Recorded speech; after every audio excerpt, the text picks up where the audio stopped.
Hello and welcome. Okay, I've been doing it for about 50 episodes now. The 30-second countdown. Thorn's still gonna fucking start the show talking every single goddamn time. But today we got Jesiz on the stream. I'm actually really excited. I was thinking a lot about your career in general before you came on, and this guy has actually had one of the most insane careers that I've heard about in League of Legends. Like, if you think about just the fact that you've played 3 positions competitively, and then the way that you've bounced from like coach to player. You played in NA, you played in EU, you played in a regional league, you were an analyst or like, I guess, kind of assistant coach for Immortals at a period. Like, you've actually had one of the craziest careers. So yeah, exactly. Great message for the kids out there. Doesn't matter how many times you get knocked down, how many times you get fired, how many times you fail, just keep coming back. Just keep coming back and keep trying. Oh man, but it's actually been crazy. I mean, when I first started talking to Jesiz is when he was on Coast. Season 5? Yeah, season 5. We're on you're on Coast. Not the best organization to be on at the time, like it's kind of like Was this when they were in Challenger? No, we made it into LCS. Oh, okay. Yeah, he qualified. He qualified into LCS, but I mean, you started playing in SK the year before, and then you qualified into LCS on Coast. So I mean, that was like your first stint in NA. Like, how was that transition? Because you were one of the first like imports to actually come over from EU to NA. I mean, I think it was very nice, actually. I mean, it was the first time I was in NA, I believe. I think it was the first time. And I mean, it was just crazy because I remember in the Coast House, it was when we were in Challenger, like prior were you to in the apartment? Really, yeah, we were in the beer towers in LA, not in LA, Las in Vegas. Yep. Yeah, it was so crazy. And then we qualified for LCS and then lived in LA, and I loved LA so much. It was nice. But it also made me a little lazy, not gonna lie. But I was also incredibly young, and I still had no experience at all. Like, obviously, I had my full year in SK prior to it, but I was like the only rookie on the team. So I was like surrounded by 4 lazy veterans, who were kind of like showing me the ways, and I was kind of just going along and just doing my thing and playing as good as I could. So I didn't really like have that whole the modern version of, okay, a rookie has been in LEC for a year and went to Worlds, and then now they're suddenly a veteran. Like, that wasn't the case back then. Like, back then it took you multiple years to really become a veteran. So I was definitely still like a mega rookie at the time. Yeah, definitely a mega rookie. Yeah. I mean, but it's crazy to me that you decided to role swap so early on in your career, because you were a rookie. You were promising, your first season ever. You went to Worlds. Then you joined Coast. Obviously, Coast was just a sinking ship, but you got to play in LCS. And then the next time that we got to see you, and a lot of people probably don't remember this, but you were actually the AD carry for G2 when G2 qualified into LCS with Perks. So when you were on that roster, like, how did that exactly go? Like, your role swap and then into the idea of just like, you ended up leaving the team and stuff. I mean, I role swapped because prior to joining SK, I was actually an AD carry main. So when I joined SK, because at the time it was completely impossible to join LCS, EU LCS or NA LCS, unless like you just got invited in, and like it barely mattered like how skilled you were. It was just like this really exclusive club where, you get in if people like you or you're good friends with someone. And then if you're in, you stay in. And if you're not in, you can never get in. So I was like an AD carry main. And then when I got an offer to join as a mid main, I was like, well, what the fuck? I'm never going to get an offer, like I'm never getting in. So let's just flip it and then just play mid lane. And then I played mid lane the whole year with SK. And then obviously I played mid lane in Coast as well because I had experience as a mid laner. But then after the Coast thing happened, like the full split or like half the split, I was like, okay, well, actually, I wanted to join LCS as an AD carry. Like, that's what I really enjoyed. Like, my first 3 seasons of League of Legends.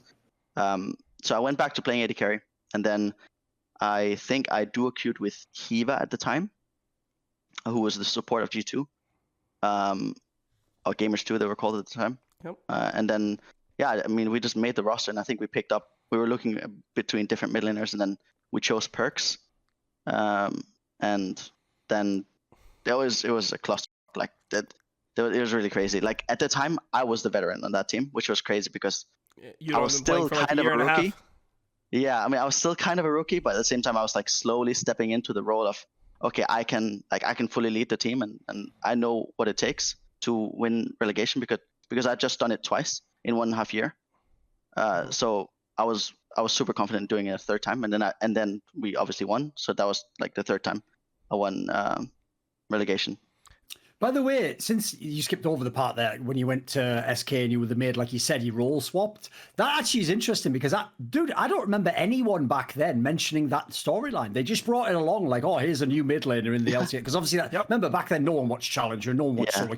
We only knew who was on our screen. As you say, by the way, at the time, this is like 2014. That's when all the veterans were still there, the people from season 2 and season 3. So I actually feel like in some ways it was a bit unfair to you, mate, because if you're going to be a mid laner in Europe, like that's the gods were all playing. Yeah, kha'zix is still playing. Everyone, Frog and all the Nuke Docs in the league. Like, well, actually, he was technically using Challenger at the time, but you know what I mean? Like, that position. Well, he might have been banned at the time, actually, but you know.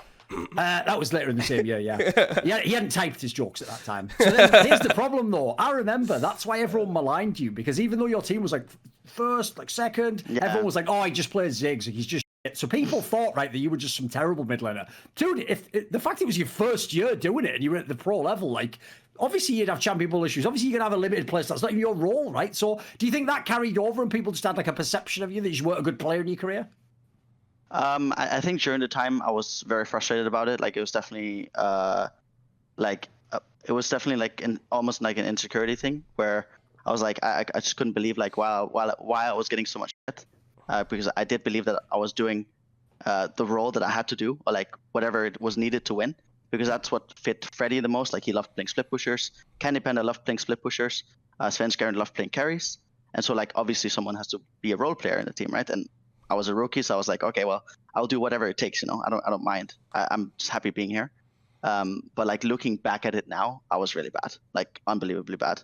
But even still, I was better than majority of players. Like we came second in the spring split, 2014. We came third in the summer split, and then went to Worlds. And in the summer split for sure, I was definitely top 2 with Froggen as mid laners. And I think I outperformed Froggen maybe 1 or 2 out of the 3 or 4 games we played against them. So I wasn't even that bad, but like looking back, I was bad, but everyone were bad. You know what I mean? Mm-hmm. So yeah, I mean, I don't really think about it too much anymore. I have one other question about that team. It's like obviously we're from the old school. We remember all these names, but you have to remember most fans only watched a couple of years. One guy I wanted to actually ask about was N-Rated, the guy who was your support player, right? Because one of the reasons also, like I didn't know this story, so I just thought you just weren't that good at mid laner, mate. But when you say like the structure of this team, that team got to number 1 in the regular split and then came second in the first part of the split because obviously they lost to Fnatic, who kind of used to like power up in the playoffs because you know what those guys like. They didn't practice hard and then playoffs come and they would go hard, right? But if people don't get it, like that's the point. This wasn't a super team. This was actually a team which, when they made it, because that was when they got rid of all Ocelot and all like the legendary players, everyone thought, oh, they're going to be like the 7th best team or something. So I always knew N-Rated very well. Actually, he was a guy who was like all his teams. I'd done interviews with him, and he's a very, very smart guy about the game. So like, what was it like to play with him? Like, was he always hyped up to be in that sense? Because I always thought like the way this team was set up, like looked like someone had a vision for how they wanted to play.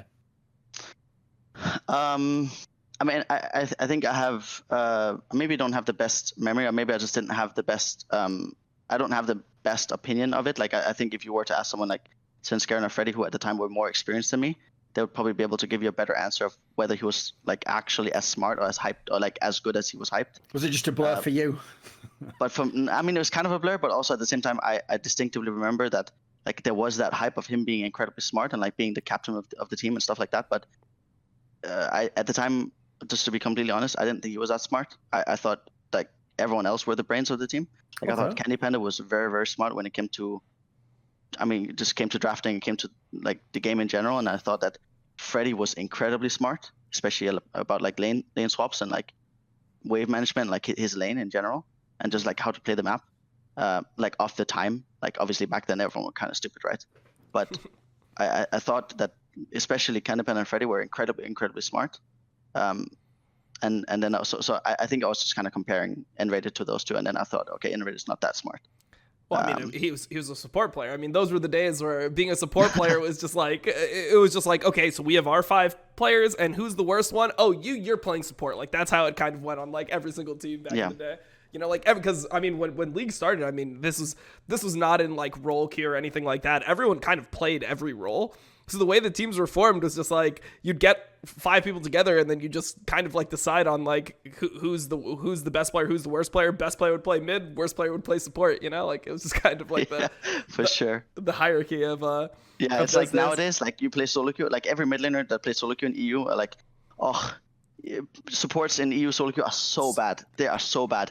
And then, but like if they were to play back in season 4 as a mid laner, oh my god, man! Like these people would just be fuming every single game because the supports were even worse. Like they were like legit bots. They were actually Oracle bots. Yep. I mean, think about the role though. Like at the time, it was like, you know, there was no items. Like you'd have no like health. It was like, okay, so you're gonna just literally walk around the map and place wards the entire game. Like that was your job as a support. So. I mean, in that type of like game, I guess, you know, the people that gravitate towards that are the people that are just, you know, good emotional leaders and things like that. Not necessarily the best mechanical players.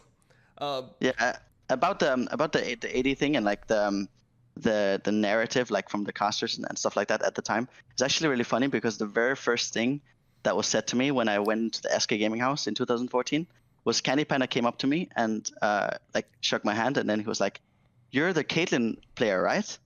And I was like, wait, you know, I'm the mid laner, right? But yeah, like I was known as the Caitlyn player because I think at the time I spammed like 150 Caitlyn games, and that was like top 10 AD carry. So he knew me as like the Caitlyn player because he was also an AD carry, right? Yep. So it was very funny. Yeah, nice. I mean, that was obviously like a team that I think performed a lot better than people gave credit for, and then obviously the situation that happened at Worlds was super unfortunate, where there's a high chance that you guys actually do end up getting out of the group if you have. I'd love to have seen that other game against TSM if they'd have had Svenskeren. I don't know if they'd win or not. Like maybe TSM would win, but it would be an interesting game at least. And if people don't know, maybe you can reveal this actually, because I've revealed it on talk shows, but a lot of people won't know. Also, remember who had the biggest beef ever out of all Americans? Just Monty with TSM, and he was secretly coaching that team partly at Worlds or something. Wasn't there some story like that where you were in Korea and he was coming over to the house or something? So he was like, in theory, like trying to build them, like we're going to beat them in the group or something, right? But it was really interesting because that was the first time I met Monty, and obviously I'd heard him speak before on the broadcast, on the Korean broadcast, and I had like no expectations at all because again I had never experienced a coach before and never experienced anyone outside of like my 4 teammates at the time like speak about League of Legends really. So when he came to like kind of coach us, and I only remember him doing one review, but I also just remember that one review just being incredibly smart, and I was just like completely intrigued. Which is super weird, but I remember we were scrimming Samsung White, and then he showed us how support and jungle were moving together, and like that was completely new. Like no one ever done that before. And obviously Samsung White were the ones that like revolutionized that, right? Or like made that. I guess there was also like Gambit, I guess did it back in the day, right? But like they definitely like made support and jungle seem really, really broken, right? Samsung White. But I remember we were scrimming them in the boot camp, and I just remember that one review. Maybe he only did one review, I don't know. Where he showed us that, and I was like, wow, Monte Cristo is so smart, you know? Yeah, it makes a lot of sense. I mean, he was one of the people that understood the most about, you know, lane swaps and things like that, and support jungle movement back in the day. So like let's skip over the coast period, because I feel like that was just like a really unfortunate circumstance. I mean, like it was just like there's no succeeding in a situation like that. But after coast, you decided to join G2, which we talked about previously. Since you were one of the first people that ever like played with Perks competitively, what was your interpretation of him as a player? Like, did you have any idea that this guy was going to be like one of the gods of Europe, or like potentially one of the best players in the entire region when he was in Challenger? No, I had no idea. I think. I mean, I remember when I was playing with him, I thought he was fine. Like he was just a fine player. He was okay. And I think it was also the very first time I ever had the feeling of, wow, this guy's a rookie, because obviously I'd been a rookie for like at least 1.5 years, right, prior to that. So then like being in a team with him, I was like, wow, he's really a rookie. He's like the 17-year-old kid who's just super hyper and perma-talking and right? Like he was 16 maybe, yeah, exactly. Super young. Which was super crazy to me. I was like, wow, okay, this is actually what a rookie looks like, you know. But I didn't think it was like that like insane or great. And until I heard that Origin at the time were interested in him. I remember Expeke was riding with him all the time, and trying to make him take over his spot. So then I was like, oh, okay. I mean, maybe there's some talent to him that I just can't see. And I mean, obviously there was, but I was just not experienced enough to be able to tell if someone's good or not, or someone's talented. So. How did it feel? Because I believe you played in those in that relegation match. You played against SK, right? So you played against your you played against your former team, and you ended up like knocking them out of LCS. Like, how did that actually feel at the time? But it's so weird because I joined SK, and then all the SK fans were like, "Bring back Ocelot," right? The entire year, and then the next year I joined G2, right, which is Ocelot's team, and then we play relegation against SK, who kicked me, and then I kicked them out of LCS, and it was just super odd. But it felt great. It felt like winning Worlds. I'm not gonna lie. The only thing is, though, doesn't it feel to qualify and then them just be like, yeah, by the way, we're replacing you immediately? No, but that wasn't actually the case. I don't know if that would have happened. But the reality of what actually happened on G2 after we qualified was, so like I had obviously the whole SK year, and then I had the whole coast split as well, and then I had the whole run with G2. And that was like a terrible 2 years of esports. Like I was thinking to myself, is this what esports is? Like, I don't want to be a part of esports anymore. Like I'm super done with this shit. I'm done playing professionally. I'm done grinding day in, day out, and just get on by the community and shit on by organizations, get paid dog. And then so after the G2 split, I just immediately. By the way, when you say that, in case people don't know, even though this is like LCS, I mean, this is the era when you make like $2,000 or something. Yeah, maybe less than €300. Yep. That's insane. 12.5K split minimum. It's ridiculous. So yeah, after that I was just like, okay, I don't actually want to do this anymore. I definitely don't want to play anymore. And then I just took a couple of months off, and I just said very early to Carlos, I don't want to play anymore. And that was it. I think that's how it went. I don't remember exactly. Okay. Did you regret and then I had some couple. I think after they did good, after they like won the split and everything, I was like thinking, wow, okay, I wish I'd played, right? Because I mean that could have been me, because I'd just experienced like all that shit for two years, and I was thinking it's gonna be more of that shit, so I want out, And then I see them just smurfing, and I'm like, okay, well actually I should have obviously in hindsight have stayed, right? And then I went on to coach Dignitas. Yeah, you went to coach Dignitas. Didn't you also like work with Immortals briefly in season 6? It was after Dignitas, yeah, in season 6. Yeah, so after Dignitas, you ended up going with Immortals. How did you feel like the transition to coaching was in those days? Because like that was the one of the first seasons where coaching actually started becoming a thing. And a lot of teams, a lot of people don't know this, but in season 5, most teams didn't actually have a coach. Like even like SK, for example, had like Innerflame stand behind them, and he was like their manager. Like we had. When you guys were on Coast, you literally had Mike Slan like filling in as like the coach role. So like a lot of the teams, like you were forced to field a coach, but most teams didn't actually have a coach. So it was just somebody who the organization had to throw up there, just so that they don't get fined, by Riot. So going into season 6, that was when people started like actually buckling down. Like okay, now coach role is gonna be a thing. Let's see, what type of people could be coaches. So what was it like coaching in those early days? Like, did you feel like you didn't really know what you were doing? Like, if you look back on it, did you feel like you were, not the best coach? Did you feel like, like it was a weird transition to be coaching so early on in your career? How did the whole situation turn out? I mean, I think that entire year of coaching was very, very good for me, because I feel like that really, like shifted my career, kind of like made me a complete player. So I have no regrets at all, and I think it was really, like in hindsight, the right time to go into coaching, because again I was completely burned out and done with playing, and I think coaching in Dignitas was really crazy, because obviously I had never coached before, but I had just been a leader on the G2 team, and like I did have some experience under my belt, right? So I did know kind of what it looked like to win, and I did know kind of what it looked like to fail as well. And then obviously I also had experience like playing on 2 different roles already.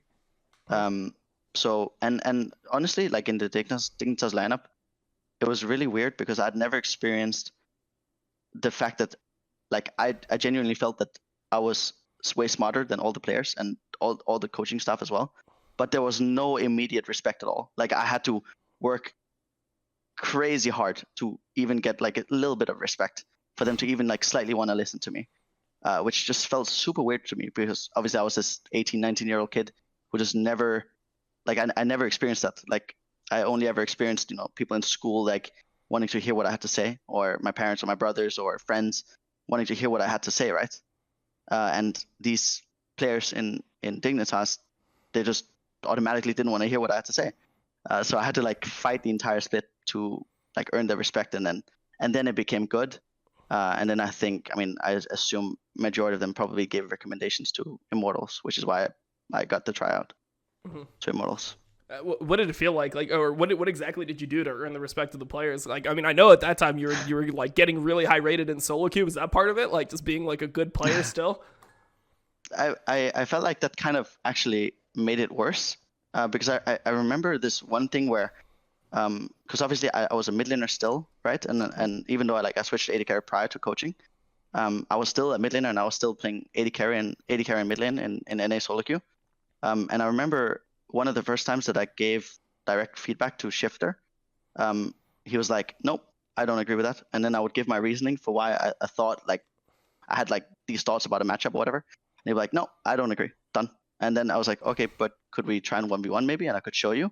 Like, and then he would like completely freak out. He would get super mad and like, Wait, he would get I remember so he mad? like screamed at me, but like he was like basically completely done with me. And that was like, I think that was like the early weeks of me being an assistant coach in the team. And then I think I took more of a backseat role, just like very standard assistant coach role, and I just played a lot of solo queue, and then slowly gave my input now and then earned their respect through just showing smarter opinions like now and then.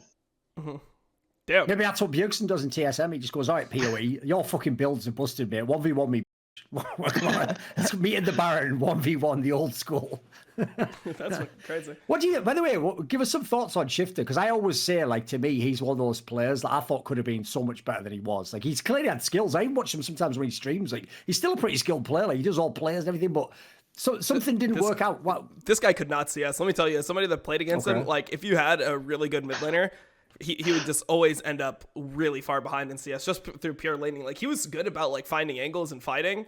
But in terms of like just actually being able to like lane against a Bjergsen, even at that point, like Phoenix's lane was actually insane in like season 5, season 6. So laning against a player like that, it felt like he would just always end up like 20-30 CS behind just off pure laning. But yeah, give your take, Jesiz. I just wanted to, you know.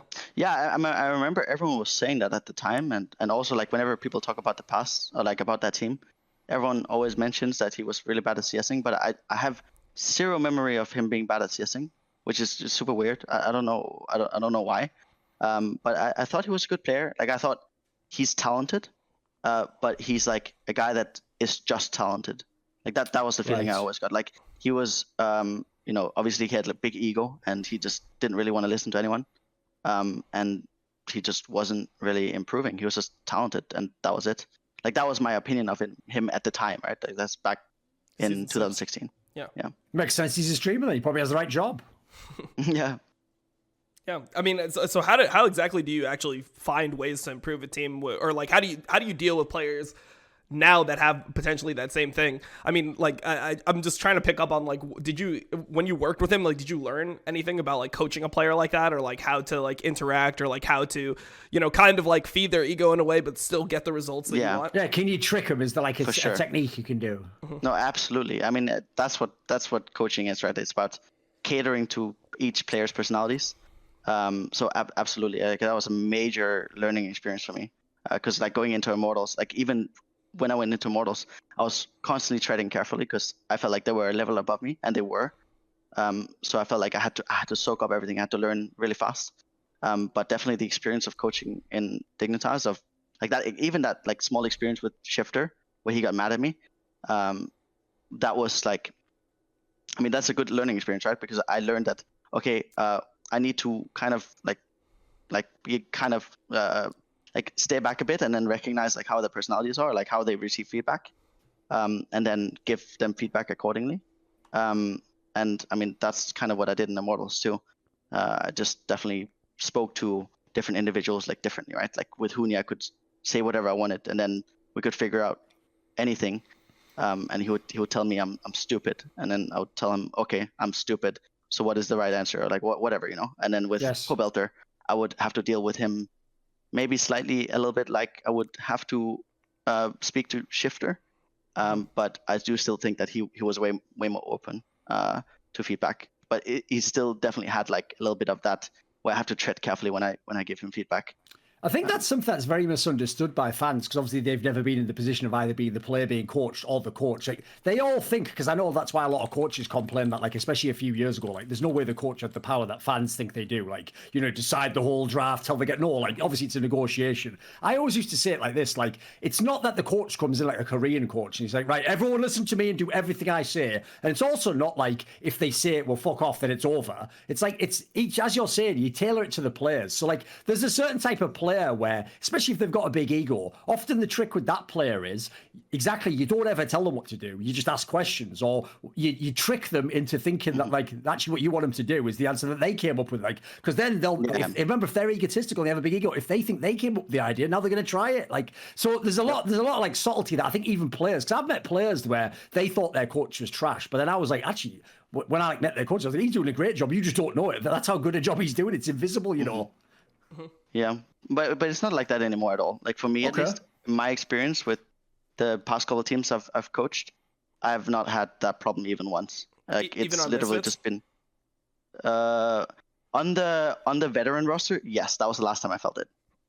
But every roster I've been on since, I guess it's kind of been majority of rookie rosters. Yeah, that's what I was kind of hinting at, because like I feel like the teams that you've coached might just be more receptive because they're younger, whereas like I wonder how it would be with older players. I mean, we're even hearing right now about, you know, this alleged you know, Turtle was on our show. He called them attitude issues, and then from Pobelter, and then suddenly we got like pushback for like Brox said in an interview. I have no clue where this came from. It's like one of your literal teammates came on our show and told us this to our face. But like, whatever the case, it seems like veterans are more prone to these issues. Like, do you think that it's just like people are, you know, just developing past that state of having huge egos, or do you think it's just like you're exposed to players that don't have as much ego? Yeah, no, absolutely. The second one is I'm just exposed to rookies, and I mean the roster where we made this split as well this year now, definitely based on my preference, right? Like my preference of players that I work best with, because I definitely work best with players that I don't have to bullshit with, where I can just like tell them what's up, or tell them if they're bad, or tell them if they're playing bad, or like if let's say my top laner thinks that he wants to play GP, right? Going into whatever week. And we then try it out. I'm like, okay, let's try it out. He plays it once, and I will just straight up go to him and tell him, I think your GP is just too fucking bad to play this week. And then he'll be like, okay, no problem. And then I'll tell, but just keep practicing solo queue, and then we can try again next week. Like that's what I've experienced the last 1.5, 2 years. So maybe. Do you prefer that? Do you prefer working with Absolutely. Like young rosters? You feel like you can affect it more? Absolutely. And I mean, obviously, it's not black and white like that. Like obviously I do encourage individualism, or like the players skill, and I allow them to express skill, and I allow them to express their opinions, and like it is definitely like a collective thing, but I mean, yeah, there's never really a problem. Like I always just tell them whatever I think, and then generally they agree. I want to ask you actually, because I just put an episode out today where I did a show about LEC, and I had like the analyst from Astralis on, and she was saying that Blue is a player that she actually was super hyped for coming into this split, and now she wasn't surprised that he was good, but that he actually was like having to change his playstyle for LEC, because apparently when he played at like the ERL level, he was just like a guy who knew he was way better than all the opponents, and he was just like going super fucking ham, like abusive style. He was like, kind of like leader, wasn't he? Like he seems like a leader. That's what she made it sound like. If he knew he was better, he would pick any champ he wanted and just go mental, like just get 1 billion kills. Like obviously you're not just going to instantly come into LEC and do that. Give us some thoughts on this guy. It sounds quite interesting.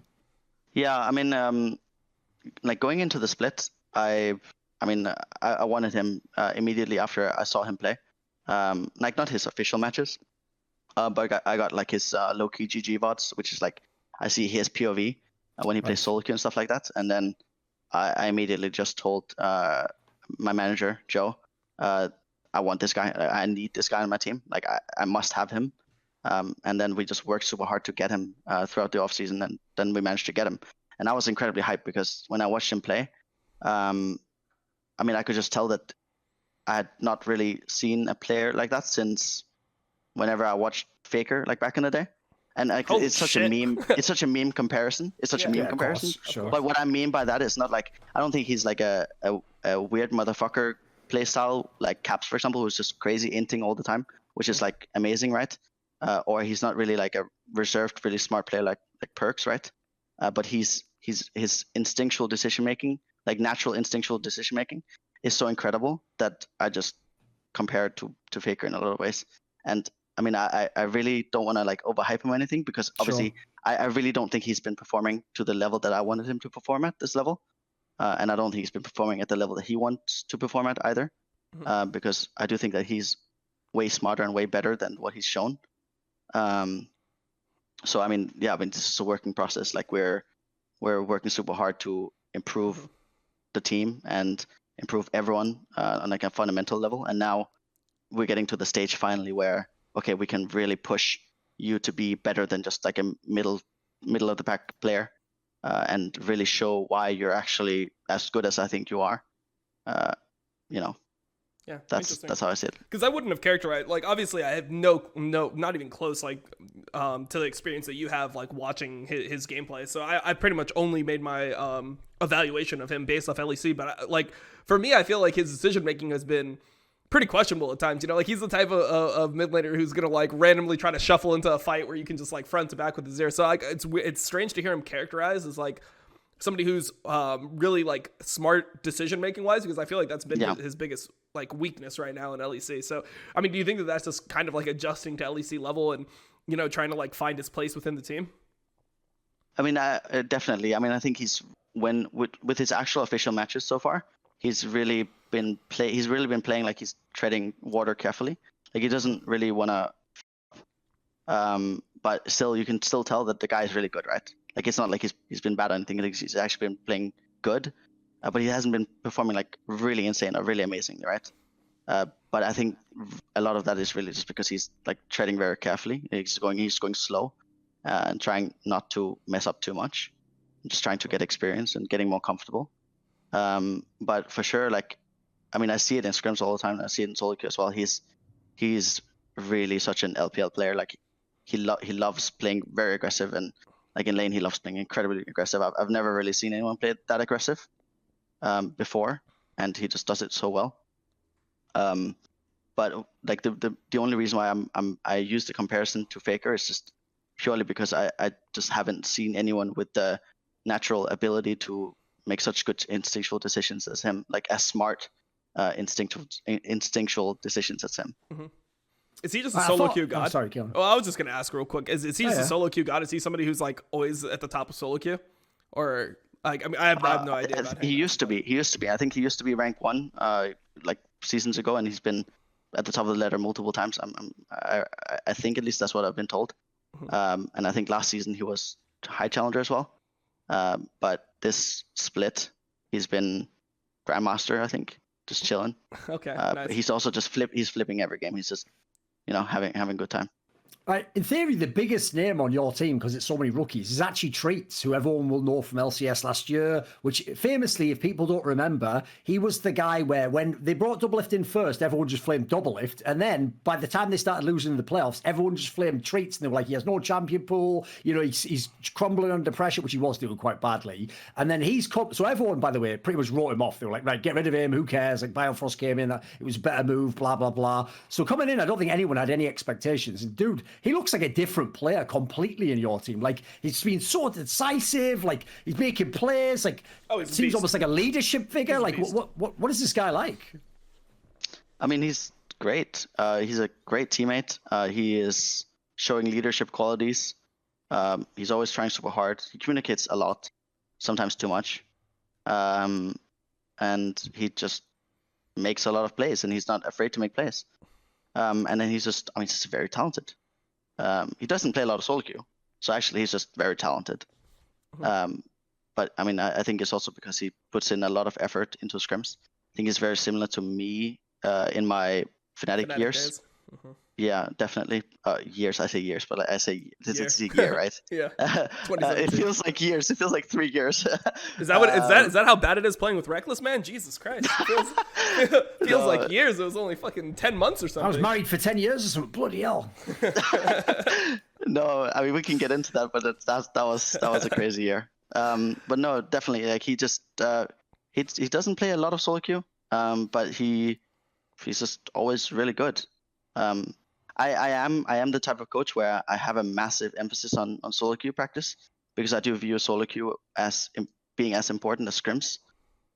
So I do require my players to be high on the ladder, or like just in general like play a lot and try really hard in solo queue, because I feel like if they don't try the hardest in solo queue, then they're wasting their time. Like they're wasting half of their practice. So again, if someone isn't performing, then I will immediately just question his solo queue practice.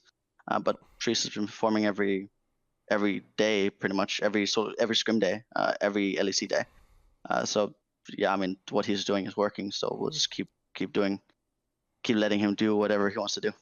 Yeah. I mean, I think that was one thing that I really disliked in TSM. It's like how they made it seem like Biofrost was just a lot better in lane than Treatz. Like that was kind of like the narrative that they sent out. But like when Biofrost and Doublelift got in, they had that one good series against TL. Besides for that, they were generally like not doing super well in lane. So I mean, I feel like Treatz just kind of got the short end of the stick because Doublelift is such a prominent. Doublelift is such a prominent figure. The big problem was because they kept picking like the fucking Biofrost Rakan, like game 5 or like a game 4 they had to win. In your brain, he has all the highlight moments from that playoff run. But actually, if you look at him overall, he wasn't even in that great form even in that playoff run. He had some games that were mad dodgy, mate. Yeah, of course. And then the other thing is when you have a performance like that, if your message to the community is, oh, we have Biofrost in for good laning, and then you're like blind pick Rakan every single time, it's like you don't have fucking confidence in your laning. Yeah, exactly. You're playing in a meta with like Caitlyn and Ashe. You're playing in a dominant lane meta where you should be playing, you know, like you saw the teams that actually have like good laners and good bot lanes in LPL. They're playing Nautilus Leona every game. They're coming to fucking kill you from minute 1 in the lane phase. They're gonna push you in. They're gonna fucking chunk you out. They're gonna play for plates. Like you had games in LPL where Jackie Love literally had turret without a herald at 10 minutes, like with Caitlyn. Like he actually just got all 5 It was super weird why they didn't use Treatz though when he was also just completely smurfing on the Chinese ladder. Like obviously he's gonna play 200 times better than Biofrost, right? Like I didn't actually watch the TSM games, but I can only imagine that if a guy is like 1000 LP on Chinese ladder, that he is good at the game. I mean, there's just such a correlation between being really high in high intensity solo queue and competitive. Like it's just such a big correlation. I mean, problem is TSM's not very good at like identifying who's good at the game, so that's where you slipped up right there. You done fucked up there. So, well, I mean, I think it's also just like the way that it was is they're like, okay, you know, we won NA with this roster, so like maybe we can have a little bit of like the magic come back, you know, like these guys have like the confidence built in together. But I mean, I think that it's good that you know Treatz was able to make it back into EU. Like, has he surpassed your expectations of him as a player? Like, I assume that you didn't think he would be as good as he is, because right now he's performing like a top 3 support in the league for sure. I mean, so like when his name was mentioned during the offseason, I was very hesitant because I had watched some of his games in NA, in the LCS, and I was obviously not very impressed. But honestly, I've not been impressed by any player at all outside of Core JJ in NA, at least last year. I haven't watched it all this year. Okay. So I mean, I just didn't have the highest opinion of him. I was kind of like, okay, well, I mean, okay, I can give him a try and like check out his solo queue VODs and stuff like that. And then I received his POV VODs from solo queue and just watched him play. And then I was like, okay, well, I mean, this guy's insane. I mean, let's just pick him up right now. I mean, why not? He's really incredible. And obviously I'm a support main myself. So you're an everything main, man. You're an 80 carry main, a mid main, a support main. Like, what is your actual like comfort role now? Like, how do you evaluate yourself as a player at this point? Because you played 3 positions competitively. I mean, if I were to immediately go back to play, it would obviously be support, because I do think that support is just the easiest role in the game. Yes, it's just a fact. Like obviously, I think there's a massive ceiling. There's a massive difference between there's a massive ceiling, or like a difference between a really good support and like an average support, like in LEC or LCS. But it is just a super easy role. Like it doesn't require a lot of mechanics. I think it just really requires like you to understand the game fundamentally. Yes. So I can really, I can really easy like switch on and off, just coach and play support. Like I genuinely believe if I were to go back and actually put in effort to play support, I could easily play top tier LEC as support, because the role is super easy, and like the fundamentals don't really change that much. So sorry, I lost. Well, we're just discussing Treatz and like his abilities and I mean also like is he one of the basically this is what I think he was trying to get to. Does that imply that Treatz is one of the supports that's like way better than the rest or whatever, like you were saying? Because you were saying like the role isn't that great, but is he actually like sort of smurfing at the role?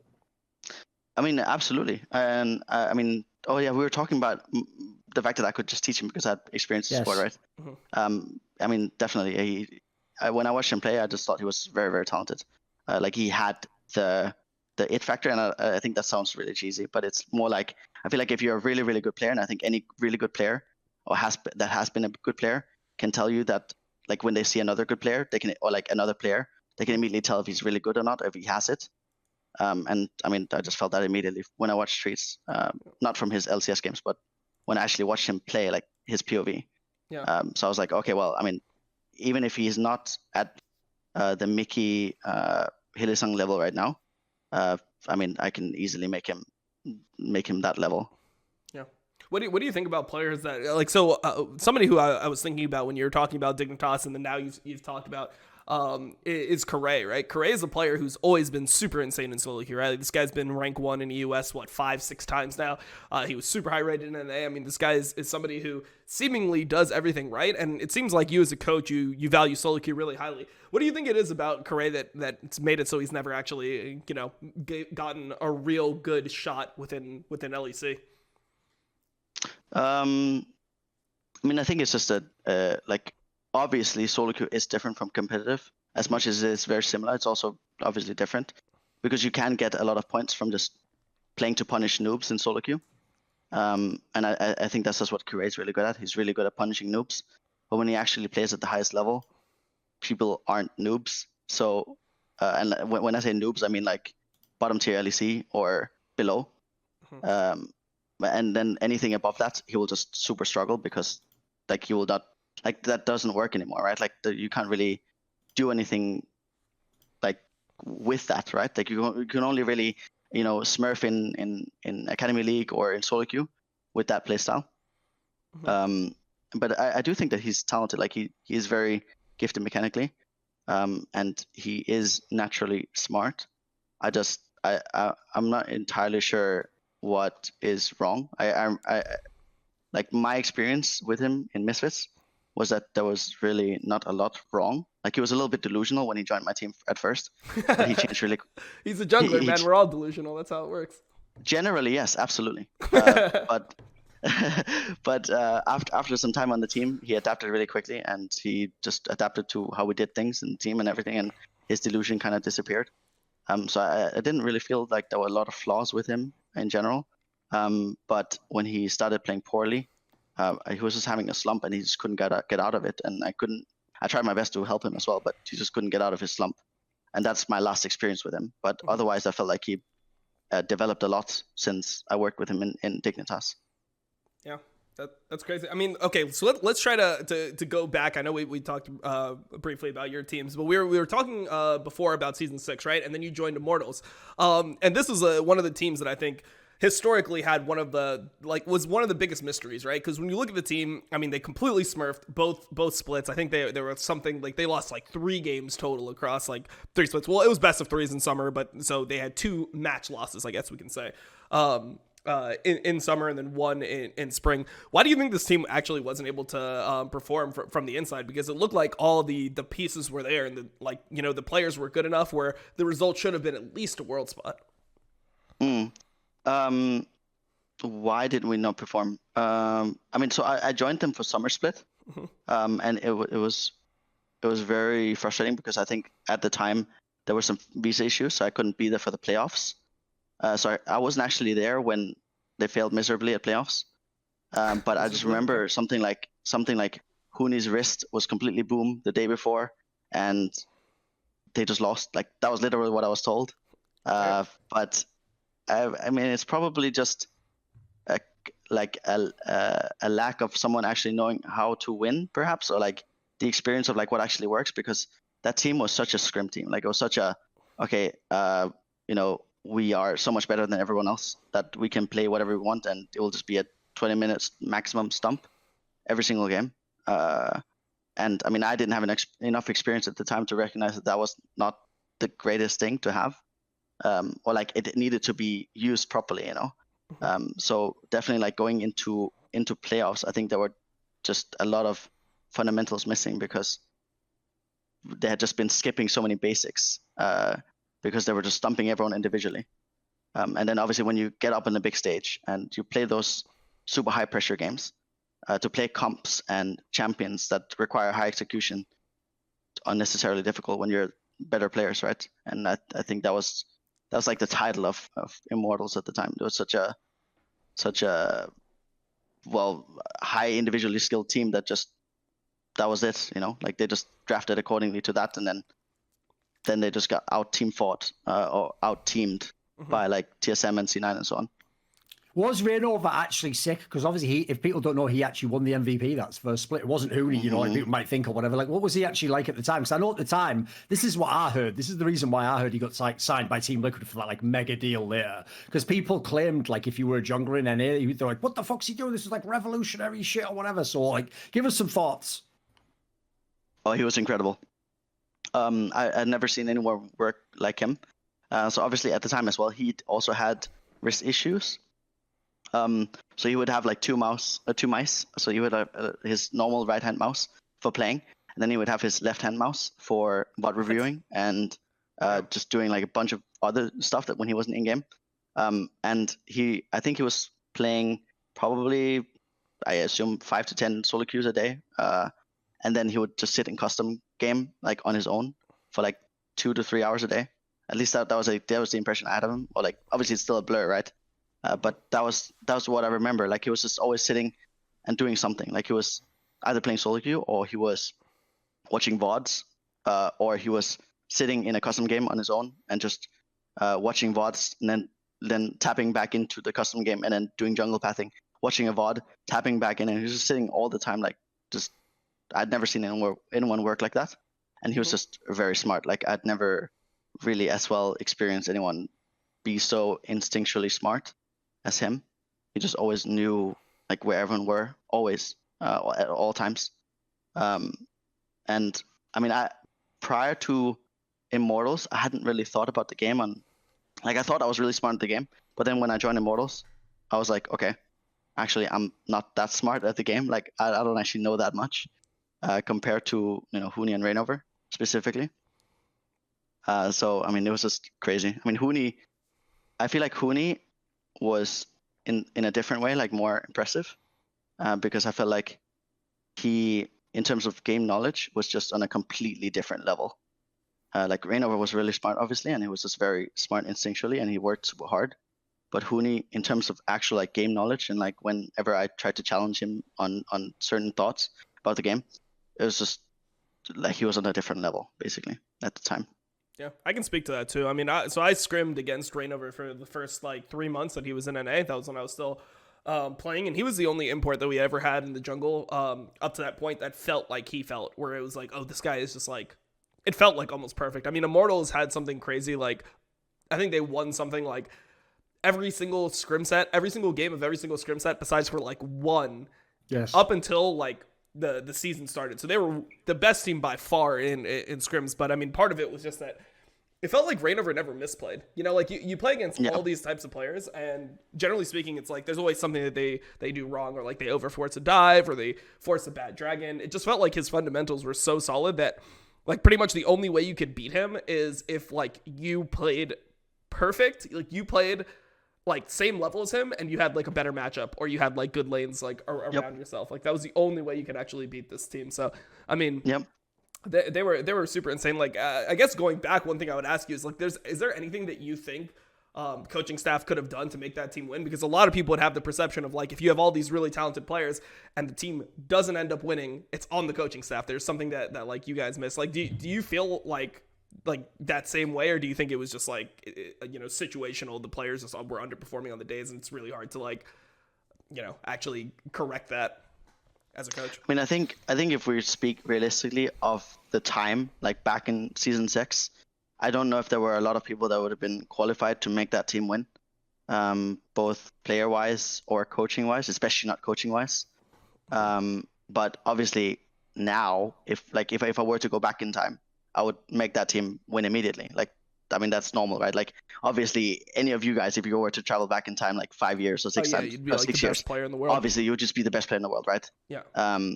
But at the time, I didn't feel like there were a lot of people qualified to really do much different than we did.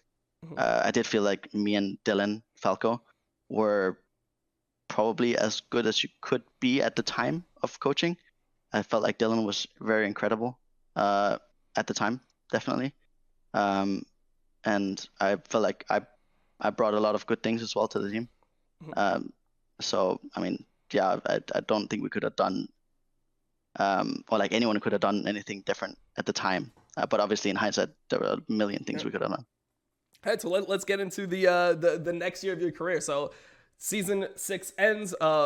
Immortals doesn't make worlds, and the next time that we see you and Dylan is in Fnatic. So you joined this Fnatic roster. Dylan is your coach. You are now the support player. So this is like your third competitive role that you were playing. Like, how did that transition go into support? Like, did you feel like you learned enough with Immortals where you felt like that was just the best role for you to play? I mean, that's actually such a premium spot, right? Like, being the support player for Reckless is one of the most high profile spots you can get in Europe at that time. So like, how did that transition really go? Like, where did the idea to play support come from? How did you make it into this Fnatic roster? Yeah, no, it was funny because obviously while I was coaching Immortals, I was just only queuing Phil in solo queue. So I was sitting around maybe 800 LP or 900 LP in the NA ladder. I remember we do it a lot, actually. Yeah. And I was only queuing Phil, and then obviously like 80% of my games I would just end up support. And every game was just complete free win because enemy support was just complete AFK. Yep. And I was thinking, okay, well, I mean, support role is obviously super easy, and I'd played AD just previously. So I knew how bot lane worked, and I knew what a support had to do. And then also, I remember there was, like, towards the end of regular season in Summer Split, I think we had just been losing to TSM. We scrimmed TSM really often at the time. And we had been losing to TSM pretty much every scrim. I think 80% or 90% of our scrims. Or maybe we actually like lost every single game. We just couldn't win a single game. And then I think Adrian was sick 2 days or 3 days that we were scrimming TSM. You played. And I had to sub in. Yep. And we won. I think we won every single game. And I was just like trying to be super humble about it because I didn't want to take over or like act like, oh, like we're good now that I'm playing or anything like that. So I was just being super humble about it. And I think everyone were trying to be very humble about it. But the fact was that we just completely stumped. And when I played when I subbed in on those scrims, I still had the mindset, like prior to that I never want to play again because my player experience was terrible. Like any experience I ever had of being on a team as a player was horrible. But then when I played with Immortals, with, I mean, those incredible players and good coaching staff and good structure and everything, I felt like, okay, I mean, this is how it feels to actually play in a good team, in a good org. And I was thinking, okay, well, I mean, maybe I can give it a shot again. And then at the end of the split, Noah, the owner of Immortals, I think I don't know if he actually offered me, but he wanted me to stay to be the head coach of Immortals for the next year. And then I told him I actually want to give playing a shot, and I want to go to Korea and just play support. And then he was like, okay, I mean, go for it. And then he booked me a flight to Korea, and then I was in Korea for 2 months. The first month, I played like 20 plus games a day, every single day. And then Rainover arrived, and then we duo queued for like 2 weeks. And I mean, I got to like Challenger 700 LP or something. And Korean ladder was so difficult at the time. Like season 6, Korean ladder was so difficult. So it was such a grind. Like I had to work super hard to get to Challenger. But then, I mean, I made it to Challenger, and then I just made my post that I literally wrote in my post something like, yeah, I mean, I'm probably the best support in Europe, and you should give me a shot. And then Nico the Pico wrote to me, and he reached out to me. He was like, okay, well, when you're back in when you're back in Europe, you can have a tryout. And then I tryouted, and then I joined Fnatic. Yeah. And you got to play with Reckless. So this is a year that we just that you referenced earlier. You said that this felt like, you know, a long time. So like, so what exactly made this year feel like it was such a long time? Do you think like the team environment was just really bad? I mean, it was something that's been cited multiple times. Is like Fnatic team environment is poor, or what really made the situation like, you know, not the best experience as a player, because you guys had, you know, technically a decent amount of success. Like you went to finals, I believe, in one of the splits. You ended up going to Worlds. You made quarterfinals. Like, what made the experience so negative overall? I mean, I don't want to burn too many bridges by saying too much. Obviously, okay. I mean, I'm sure you know about things like that. But basically, there was a lot of drama in the beginning, and then we ended up changing Amazing for Broxa. Yep. Or I don't know how you say it, but like Broxa came in instead of Amazing. Yeah. And then we also ended up removing Nico the Pico as well. And then we were just a team with no coach, basically. And in general, there was just not the best relationship between me and Reckless. I would say, I mean, in general, just to give like full transparency, I think Reckless has grown so much, and he's a much different person and player now.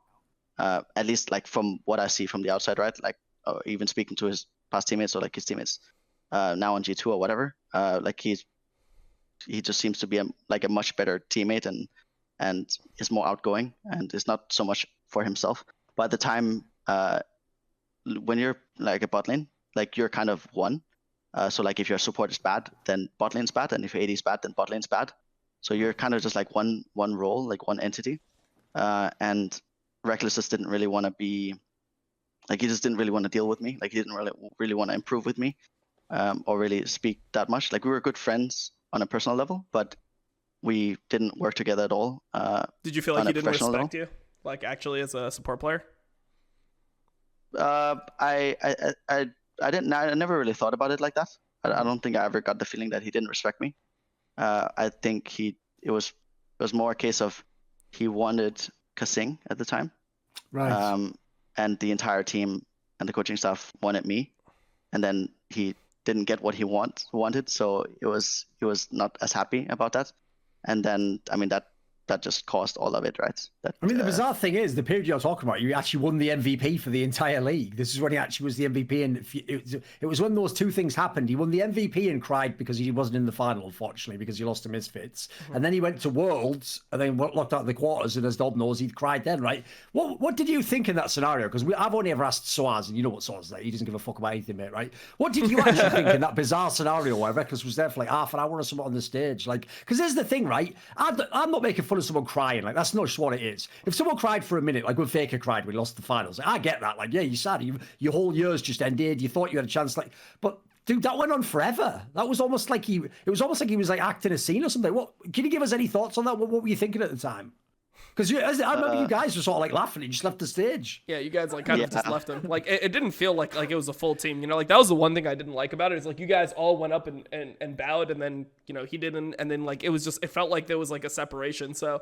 Yeah, just give us some thoughts on that moment. I mean, I think the truth was just that what the fans saw, what the outside saw, was definitely not the reality of how it actually was in the team.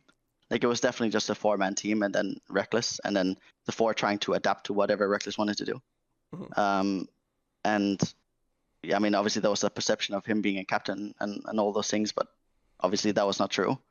And yeah, it was just one of those things. I mean, that scenario specifically. Did you ever watch the episode of Cut the Western Shit? I did. Okay, I did. Right. But it's. I mean, it's kind of true, but it's. I mean, obviously, it's not like exactly what happened, right? But of course, it's like, it was basically a good example of, oh, here we go again, you know? Yeah. Like one of those things where like, okay, the public sees something that isn't the case. By the way, let me just get. This is what's mad. I'm actually now, even though basically he sort of said some things that are like critical of Reckless, I'll actually put it in context though, because you have to know what background people come from. Like, in a mad way, when Forgiven and Freeze flamed Reckless, and they said that thing of like, you know, they're not, they compared Reckless and Sven to, they called them Nordic Wonder Boys, and they were like, I'd like to see what happened if you were in our position, because obviously Freeze and Forgiven had to like suffer through like bad teams, like best player in like the role, but you're on a team that's like 7th best. What they meant was Sven just walked into like the most legendary like veterans of all time, like Soaz, Expeke, fucking Withy. Then along comes Reckless in his career, same thing happened, right? Think of who Reckless is as a person, right? He grew up as a Swedish guy. It's a very like lovely country. As far as I can tell, I'm going to guess he's like upper middle class, if I had to guess. He seems like he had a pretty nice background. Seems like a fairly smart guy, like probably within Sweden. I know people are going to think he's a bit shy. No, Swedes are pretty much like that. Like I'm sure he's probably a perfectly normal Swedish guy in that sense. He had a very good work ethic. He liked the game, but in a sense, right, he is a bit spoiled because like look at his career. Like he almost never had a bad team. Like his bad teams, by the way, go look at the fucking players that are on them. Like Element's roster had some pretty good players. Like even the team he played on that wasn't that great in some of the Fnatic years, all still top players. You know, he's still supposed to win the league. I once looked this up, and Reckless has some stat where like in something mental, like only one split ever did he not at least make the semi-finals of LEC. So in his brain, the minimum is you're going to get to play a semi-final and maybe go to the final and go to Worlds. Like you only missed it like one time in theory. So like if you look at this guy's career, to you or I, you'd be like, why would you make such a big deal out of such a small thing? But like, if everything's going awesome, even a small thing's going to seem like a big thing to you because it's proportional, isn't it? So, like, I'm sure you have to go through a lot of experiences to overcome those things, you know. Because think about it, most success stories are the opposite, aren't they? It's the guy who had nothing and he started with nothing and he grinded and he had a hero. And you know, Reckless actually, in some ways, his talent like let him skip some of that, and then he had to do this learning when he was, I don't know, 24 or something, you know. Absolutely. I mean, he's a much different person now. Like I can see it's just completely different. And I mean, also it just shows in his gameplay, right? Like, obviously he was definitely the MVP of 2017. He was like a KDA player before. Like that wasn't a completely empty criticism. Like he was somebody who would look like he cared more about looking good. He would back out when he knew he was losing the fight and he just didn't want to die for sure. Yeah, but I thought he actually was going a bit ham though. He was going good this year. But I do think that the past couple of years, I mean, he's just been the best AD carry by far. Right? Like right now he's just by far the best AD carry. So I mean, obviously, I think it also just correlates, right, with him just growing as a person and just becoming a much better player. So I mean, yeah, he's obviously much different from how he was back then. Is it true that he actually had like, because I mean, there was rumors behind the scene that he actually scrimmed like separate from the rest of the team, like he was like in his own apartment alone, and then the 4 of you guys were somebody else. Is that actually true? Because I've heard that behind the scenes, but I never actually confirmed it. Is that a fact? Yeah, I don't remember if it was also in spring, but it was definitely the entire summer split. He scrimmed from his room and didn't really want to be a part of the team because he felt like if he was ever near the team or spoke to the team, it would hurt his performance. So for example, your guy he said that it's just dude, that made it sound like if he walks in the room, like you're all contractually obliged to like look at the ground and like not make eye contact, like because it just makes it sound like you know he thinks you're like fucking scum below or something. Jesus Christ! I mean, I'm not joking at all, right? Yeah, no, I mean, it just sounds like it's like he's like, Jesus Christ, if I go into that room, I'm gonna get some of like your guys' bad play like on the me. Virus or yeah, it's like shit, like I might just become terrible. By the way, I'll just say this for people who don't know. Do you imagine I was just making up all these stories all over the years? I knew people that were in his team that told me all this shit. Like, the whole point is it's very rare people will go on record with it because Jesiz is just kind of like being honest about all the teams he was on it. You know, he said things about some other players that were very good that had negatives, you know. It's just normally this stuff all stays behind the scenes. But as I think we alluded to in this team obviously never really gelled as like a group of people. Like you weren't friends with him. So it's not really any reason to hold it back, is it? It's not like he was your best mate you had an awesome time with, you know. In general, obviously, I try to not like speak too much shit, and I only ever say my truth, obviously. But the main reason why I feel like it's okay to talk about that past is because obviously even though it is only like 3 or 4 years or 5 years ago, he went past it. That's such a long time in esports years. Like, you know, in the last 3 years, I feel like I've grown what a normal person would in 10-15 years. And I'm sure it's the same case for every single pro player. So I, like anything that maybe I say about any player that I've worked with, I would only assume or expect them to be a much different person now and a much better person than they were back then. Same as I am now, obviously. Yeah, the stress definitely builds character. Like just being under that incredible amount of stress will definitely make you like grow up a lot faster than if things are just like handed to you, for sure. So I can attest to that just from other people that I've seen. So I mean that situation with Reckless obviously sounds like it was pretty negative. So after this, you ended up I think you played in Ultra League, right? In season 8, you played in the Polish league. No. Season 8 was when I joined Misfits. That was a coach. Oh, that was the Misfits year. Okay. I played in Ultra League last year, start of last year. You were like an assistant at first when they were in the Misfits team, right? Yeah, okay. Yeah. Nice. I joined as an I assistant. got my ears confused. Okay. That was the year where, if you can't remember, it was I played in Origin. Sorry. I played in Origin prior to that. Oh, okay. But in challenge, you mean? Yeah, there you go. Yeah. Basically, he was the coach in the year when they'd gone to Worlds and had like the almost beat SKT, and then they swapped out Power of Evil and in came Sencox. It was the team where it was kind of like people used to famously say you just had like terrible mid game or something. That was like the thing people used to like spam all the time or whatever, right? Yeah. I was actually supposed to be on that roster, but my buyout was a little too high from Fnatic. Damn, and that's why you were in EU Masters with Forgiven and like somehow you guys. So what happened was so after in the off season after Worlds in 2017, I expressed that I wanted to leave the team. I didn't really want to be a part of like that Fnatic again.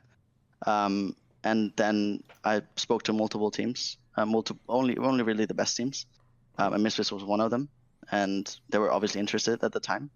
But my buyout was too high, and so I ended up not joining them. And then I told Fnatic, well, okay, I mean, if I'm not going to join one of those top teams, then I would rather just sit on the bench. And then I sat on the bench for like half a year, I guess. And then I joined Origin for EU Masters. Yeah, exactly. And then we won EU Masters. And then after that, I joined Misfits as an assistant coach. Yeah, I mean, so before we jump into that time completely, like, what was your interpretation of another player that obviously became really storied was Broxa? Because he came in, he looked like he was like a pretty aggressive jungler in season 7. Felt like maybe that was just the meta, like where it was Lee Elise and things like that. But it felt like he was like a playmaker. Season 8 was definitely his peak. You know, went to World Finals. I mean, he was doing really well. At Worlds, and then in recent years, you know, like people have like, you know, he's became almost meme worthy. You know, he went to TL. Never really ganked for an entire year. Now he's in CLG, which is obviously like a downgrade. Like, you've seen the trajectory; it's been really negative. Like, how did you feel about him in Fnatic? Because I mean, you were playing with him during his best years. Like, did you feel like it was the direction that was making him look good, or do you think that maybe he's lost confidence now? How do you really evaluate his career so far? I mean, so when I played with him in season 7, he was a rookie. He was not very good, to be honest. Like obviously, he was a rookie, so obviously he didn't bring a lot to the team in reviews or draft or anything like that, or in communication, really. And he was obviously the incredibly nice guy that he is, but he was also kind of hesitant or like shy whenever it came to like gameplay stuff or like the team direction, because he was surrounded by veterans, right? Including Caps, I guess. So I guess not really a veteran, but 3 veterans. And I mean, in game, he was not that good. I felt like he was maybe like purely like just mechanical skill, probably like middle of the pack, maybe top tier on like Lee Sin. But we pretty much had to tell him where to go all the time, and we had to make up for communication from his part, definitely. And we had to also create a system where he just needs to gank bot no matter what, because it just wouldn't work otherwise. So, I mean, just to be completely honest, he was just bad. Like, I mean, not bad, but like what? Okay, to give context, when I say bad, I mean like not the greatest, like not like top 3. I consider anything that's not top 3 bad. So when I say bad, that's how I viewed Broxa, like just not top 3. Yeah. I mean, to be fair, if you're in Fnatic, you are supposed to be a top player. You know, I've always said that's the problem when you criticize these players. People act like you're saying they're all shit. Yeah. Like, no, the point is just like, if you're in G2 Fnatic, you better be like the absolute best. Otherwise, you're going to be the person people will look at if they don't win. It's just logical, isn't it? It's like if you go and play for any top team in sports, it'll be the same thing. I mean, just like look at Niski, right? Like Niski came in and he's been performing pretty well in mid lane for Fnatic, and people are still like ready to flame him, man. Like, hard, yeah. they're just waiting for the time where he has a bad game and then they're just gonna fucking unleash on him. So like being in one of those teams, you're obviously expected to be great. I was kind of wondering when you were talking, do you think that because you guys had the system in place, it like hampered Brox's ability to grow as a player? Like, because I kind of feel like when you're in like a really good team like that and you kind of have everything streamlined for you, that almost becomes what you're used to, and then like you don't have to go through the growing pains of a player that comes in on a worse team. Do you think that had any impact on his like growth as a player, just being in a team where everything was kind of like catered towards just because one of the things we've talked about on the show before is that he's the type of player that has a rough time like making his own decisions in game. A lot of times like people are making decisions for him, like, and so what I'm pretty much asking here is, do you think that system kind of made him used to playing like that and made him uncomfortable like trying to figure out what you want to do in a game? I mean, maybe. Obviously I can't speak for anything outside of just that 1 year. Yeah, that year.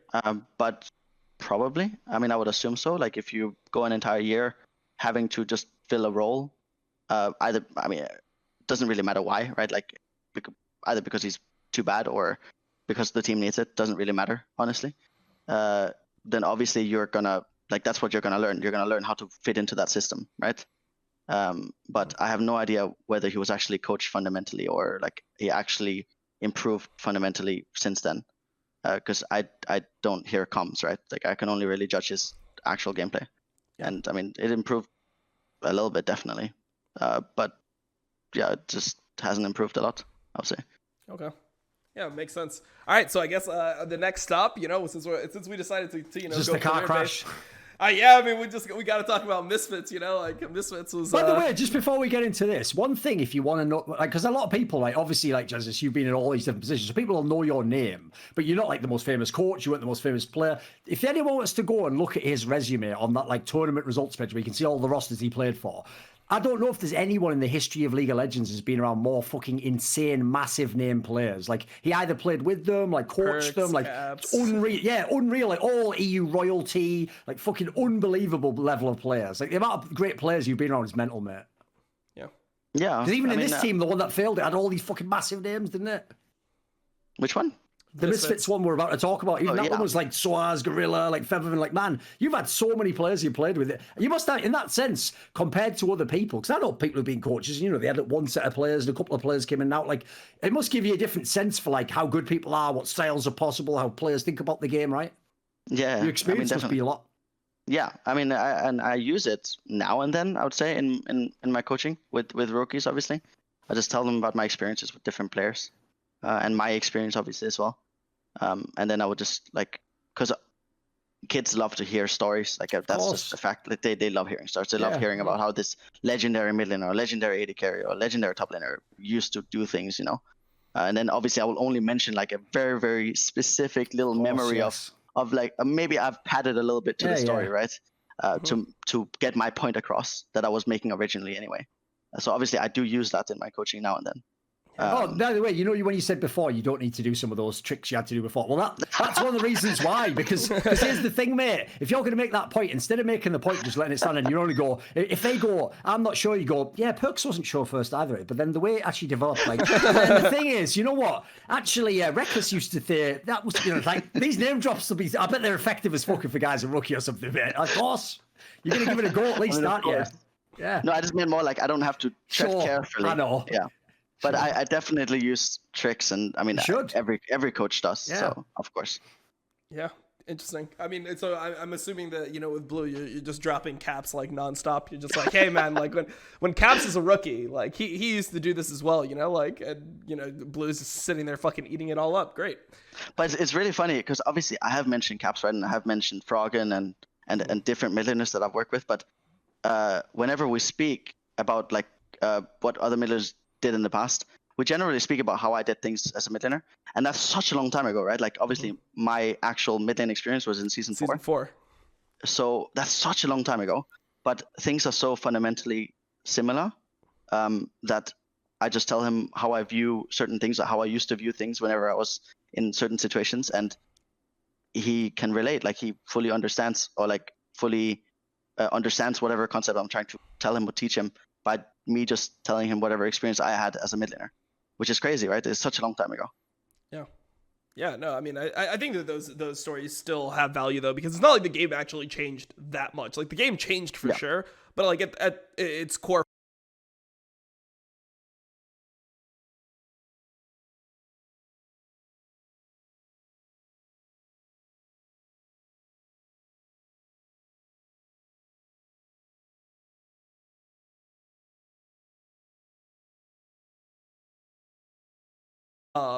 Oh, actually, I think we do see it here. 1 second. Oh, his stream's down. Some of the players we spoke to DDoSed him. Yeah. Nah, it's fine. I mean, it's just like it's just bad internet, I guess. Hold on, let's see. I think it's so weird because like I don't understand. I don't understand. IP finally. Wait, can you guys hear me? Can you guys still hear me? As if he's died now. Thing is, we're only like 20 minutes from the end as well. So like that. Yeah. Wait, can you guys hear me right now? Hello. Check 1, 2, 3. I think your internet went down, didn't it? Yeah. I mean, I don't know. I can hear you guys, but I don't know what happened. Oh, right. We couldn't hear you, and the stream just died. So yeah. Can you guys hear me? So you guys can hear me now. So we can hear you. Yeah. Perfect. So it shows there we go. We're back. Shows the cams are off for some reason. Okay. We can try to turn them off again. Should we do that? No, it works. Yeah. I mean, it's just dog shit internet. I don't know. This is the thing about NA that's so frustrating is like the internet is just so bad and there's no real solutions to it. You know, like you just get like I have multiple different internet service providers. If things end up getting bad, I can always like turn to a different one. But it's really just like on the day which one is gonna fucking shit itself. So yeah, unlucky there. Okay, so I think we were just about to jump into season 9. And you're coaching. I believe you became head coach like halfway through the season, right? Like you didn't start as the head coach. That was like the panic move they did. They just like were like, right, we're changing the coach at least because you have to do something when things are going shit, right? Oh yeah. So in season 9, with the full veteran roster, I started as the head coach, and then it was the other way around. Yeah, I got swapped out. Yeah. Okay. So you started as the head coach for this roster. What was your interpretation of the roster when you first got to see everyone play? Like, did you think because my interpretation was that the players were just way overhyped and they weren't even as like good as people said they were. I know the community perception was that they're all really good, but they just couldn't find a way to synergize. Like, do you actually believe that level of synergy is really needed, or if like you're good enough players, it'll work regardless? Because you know, I think that's a huge thing that the community doesn't really understand is how much synergy compared to like actually just being individually good at the game actually factors in. Yeah, it had nothing to do with synergy, and I don't think there's necessarily a thing like synergy. I think synergy is like if there are two good players that are just good at the game, then things just work out naturally. That's kind of how I view it, and genuinely, and as much as I was also not the greatest coach at the time too for that roster. Every single player on that team was just really, really bad individually. Like that's just how it is. Damn. And that was the problem. Like genuinely, like in hindsight, that's the problem. Like because we like during the time we're like trying to solve all these problems, like communication problems and like synergy problems and like team problems and things like that. But the problem was just everyone were really bad individually, and that's what we should have tackled. How do you tackle that? I mean, like, how do you tackle that? Just more like play more individual coaching and just mindset. But again, the problem is that with a lot of veterans, they just are not super open to change. But this way, I can ask you something more specifically, because when you say that, right, I've done an interview not so long ago with Febervin, like a reflections interview, and he basically admits in that he was someone who didn't think coaches did anything, and you had to sort of learn over time. So I'm sure he thought he was the shit. Like, he's a very confident guy. I know Soaz is a classic guy who thought that coaches were fake, which is hilarious because he is a coach now. And then I know also I did an interview with Maxlaw about this year, and he actually admitted in the interview that unfortunately, because he'd been going so hard the years before, this was like the period where he was like taking time off and he was just sort of like half dedicated to the game or something. So like it sounds like it was a method. Was this a team that was really like resistant to coaching or difficult to coach in that sense? Definitely. Absolutely. I mean, obviously, again, it's the exact same thing. Like if I were to go back in time, I would deal with it 200 times better than I did at the time, and it would maybe even be successful because I would know how to win with that roster, right? But the fact of the matter is just that they just didn't really fit my coaching style. Like since then, I've only really been coaching rookies because it just naturally feels better and fits me better. But obviously, a lot of things could have been done differently. And I mean, same thing goes for every single team. Every team I failed with, like in Fnatic, I would have done things much better, even though it wasn't my ideal environment or ideal like teammates that would fit me personally. Of course, I would be able to work with them 200 times better than I actually did, right? So. One thing I want to ask though is like the name that everyone always forgets, because really we only care about the fucking EU players because it's just all the LEC. I want to know what happened with Gorilla, mate, because before that team, if I pause time there, right? Listen, there's a big difference. I always say, obviously, between who has the trophy and who actually was the better player. Like, obviously, in every team, one player has to be the worst. So some players who win trophies aren't the best, right? But here's the problem, right? If people are going to look at this 1 year and say, oh, Gorilla was just trash, he must be the luckiest player in the history of fucking League of Legends there, because what an unbelievable resume that guy has. Like, look how many times he's been in Worlds, like semis, and in the final of LCK, and he's won the championship. Like, it can't just be your teammate. So did something happen with him? Like, it seemed like he never arrived, mate, in the sense of, like, you were just never a good player as far as I could tell. Yeah, I mean, it's really hard to say. I think a lot of it's definitely that he was just coming into a completely foreign environment, right? Where he wasn't really able to speak up. And I mean, I fully understand that. And I think a lot of players that maybe are similar to me or similar to Gorilla can resonate with that, where they don't really play, like their gameplay matches how they feel, like in the team environment, or like how they can express themselves. Because if I feel like I can't express myself, then I will also just naturally play worse. So maybe that's the case for Gorilla. Maybe that's what made him play worse, like the environment. Was it hard to communicate with him? Like, because I've heard like his English was okay. I've heard it wasn't like, but everyone always tries to hype every Korean as having really good English. They just mean they can vaguely speak a little bit, because some can't speak at all. So could he really communicate? I mean, he's a coach. It must be hard, right? No, I mean, he could communicate. And that's it. Like, he couldn't express his opinions right into detail. We had to have a translator. Obviously, he is good at English, right?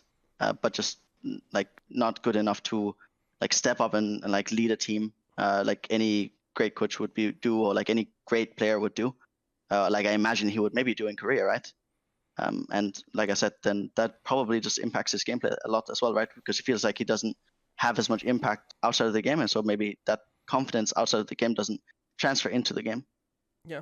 I mean, I always felt like he was a really flawed player. I mean, when you think of Prey and Gorilla, right, like the way that they found success was a lot of times on like Prey engaging. So Prey would play like Ashe and Varus and these types of champs, and Gorilla would be more of like a follow-up with like MF, Zyra, whatever he was playing at the time. It never felt like he was able to find like the true engage angles the way that other supports did. So I mean, I felt like that was one of the biggest issues in Misfits, is like when you started playing with a different AD carry and he was the one that was forced to engage. It felt like almost every engagement that Misfits took was somehow bad, like whether it was Maxlor or him. Like it felt like there was no one that could actually, you know, play that role within the team, which I feel like is vital a lot of the time.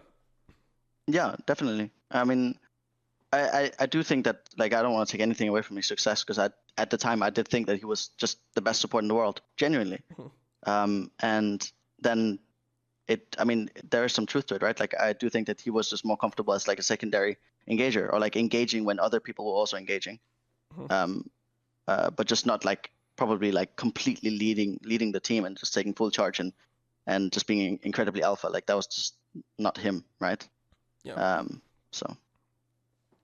I mean, the other player we should talk about definitely in this roster is Soaz, because, I mean, he's one of the most accomplished European players of all time. I mean, if you put him in a list, he'd probably be, definitely in the top 10. Top 5, surely. Yeah, top 5, definitely. Look how long, greatest European players ever, right? So how did you feel working with him? Like, did you feel like he was kind of phoning it in at this point? Did you feel like, you know, because in the season prior to this, he was mainly just playing tanks. Like, did you feel like he had lost his ability to actually like compete with others on a mechanical level, or how did you view Soaz when you were coaching? I mean, when I played with him, I learned so much. Like, I think a lot of me becoming a better player and being the coach I am today is definitely a lot of it is definitely from just improving a lot from playing with him, because he is incredibly smart. Like, that's just a fact. But I can also just say that after that year, he was just definitely one of the players I didn't want to play with after that year, because it is kind of draining to be on a team with him, because he is very emotional, and he's a bit of a whiner if people don't know, if he gets he doesn't get his way, you know. It's just his style. He's French and he come on, mate. But for context, still not the worst teammate. But yeah. Yeah. Okay. No, because what's mad is Soaz can whine, but then he'll still try in the game. That's why I used to say people should never say he tilts. He looks like he's tilting, but he doesn't. He seems like one of those types. He seems like one of those players. Like I played with players that have that same vibe. Where it seems like if he has a good game or something, he'd be like, "Oh, well, I just can't play this champion anymore, guys. Like we gotta No, he's a great guy. Like he's one of the few in esports that are incredibly loyal and very, very, very nice and down to earth, and just genuinely wants to win. And I mean, that's a double-edged sword in a lot of cases, right? Yeah. Yeah, I mean, I just have the interpretation that he would be kind of like somebody who would want to give up on things kind of quickly if things started going south. I mean, I was kind of similar to that in a way where if I played a certain style, if I was playing a tank or something and absolutely no one can play the game, and we're just throwing every game, it's okay, I just want to have more agency instantly. So I can see that being maybe a shared quality there, which is definitely not the dog champ meme, you know? Yeah, it was classic. Yeah, of course. Yeah, by the way, that's the best example of Soaz's mentality. That wasn't a meme to him. He really did believe those were shit champions, but he played them because he thought the team needed it, and he was fucking good on them as well. Mate, he was a banger on some of those champions. He actually was really good. Yeah. The only thing is, though, I also think I'll do the same analogy with Reckless from before.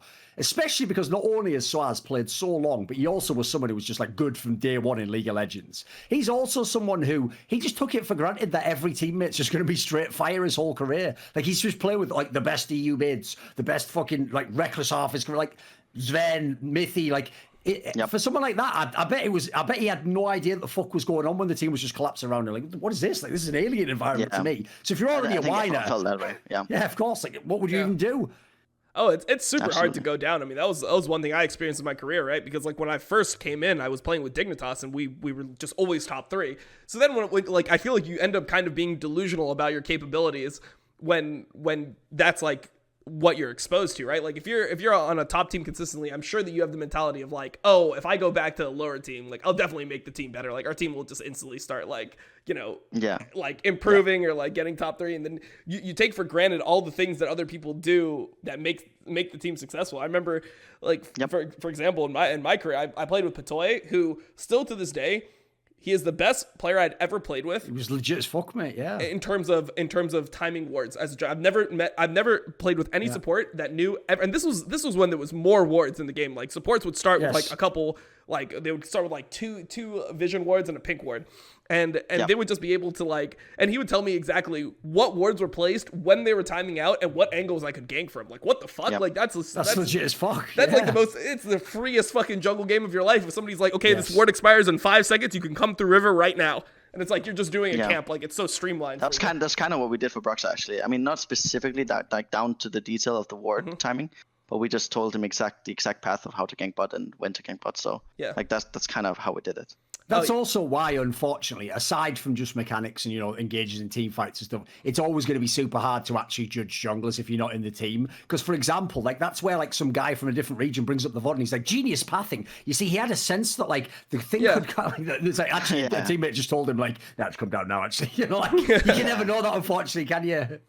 Yeah, it's fucking crazy though. I mean, I think that that's just always the thing that was lost. There were some players that had really good qualities that I wish could be replicated now, because I feel even nowadays it should be easier to time wards when people only have a limited amount of trinkets, right? But a lot of supports can't do it. But then also people have became better at disguising when they're warding, for example. Not true. They can ward through the wall and all. So you admit, Dom, that jungle diff is support diff? Yeah.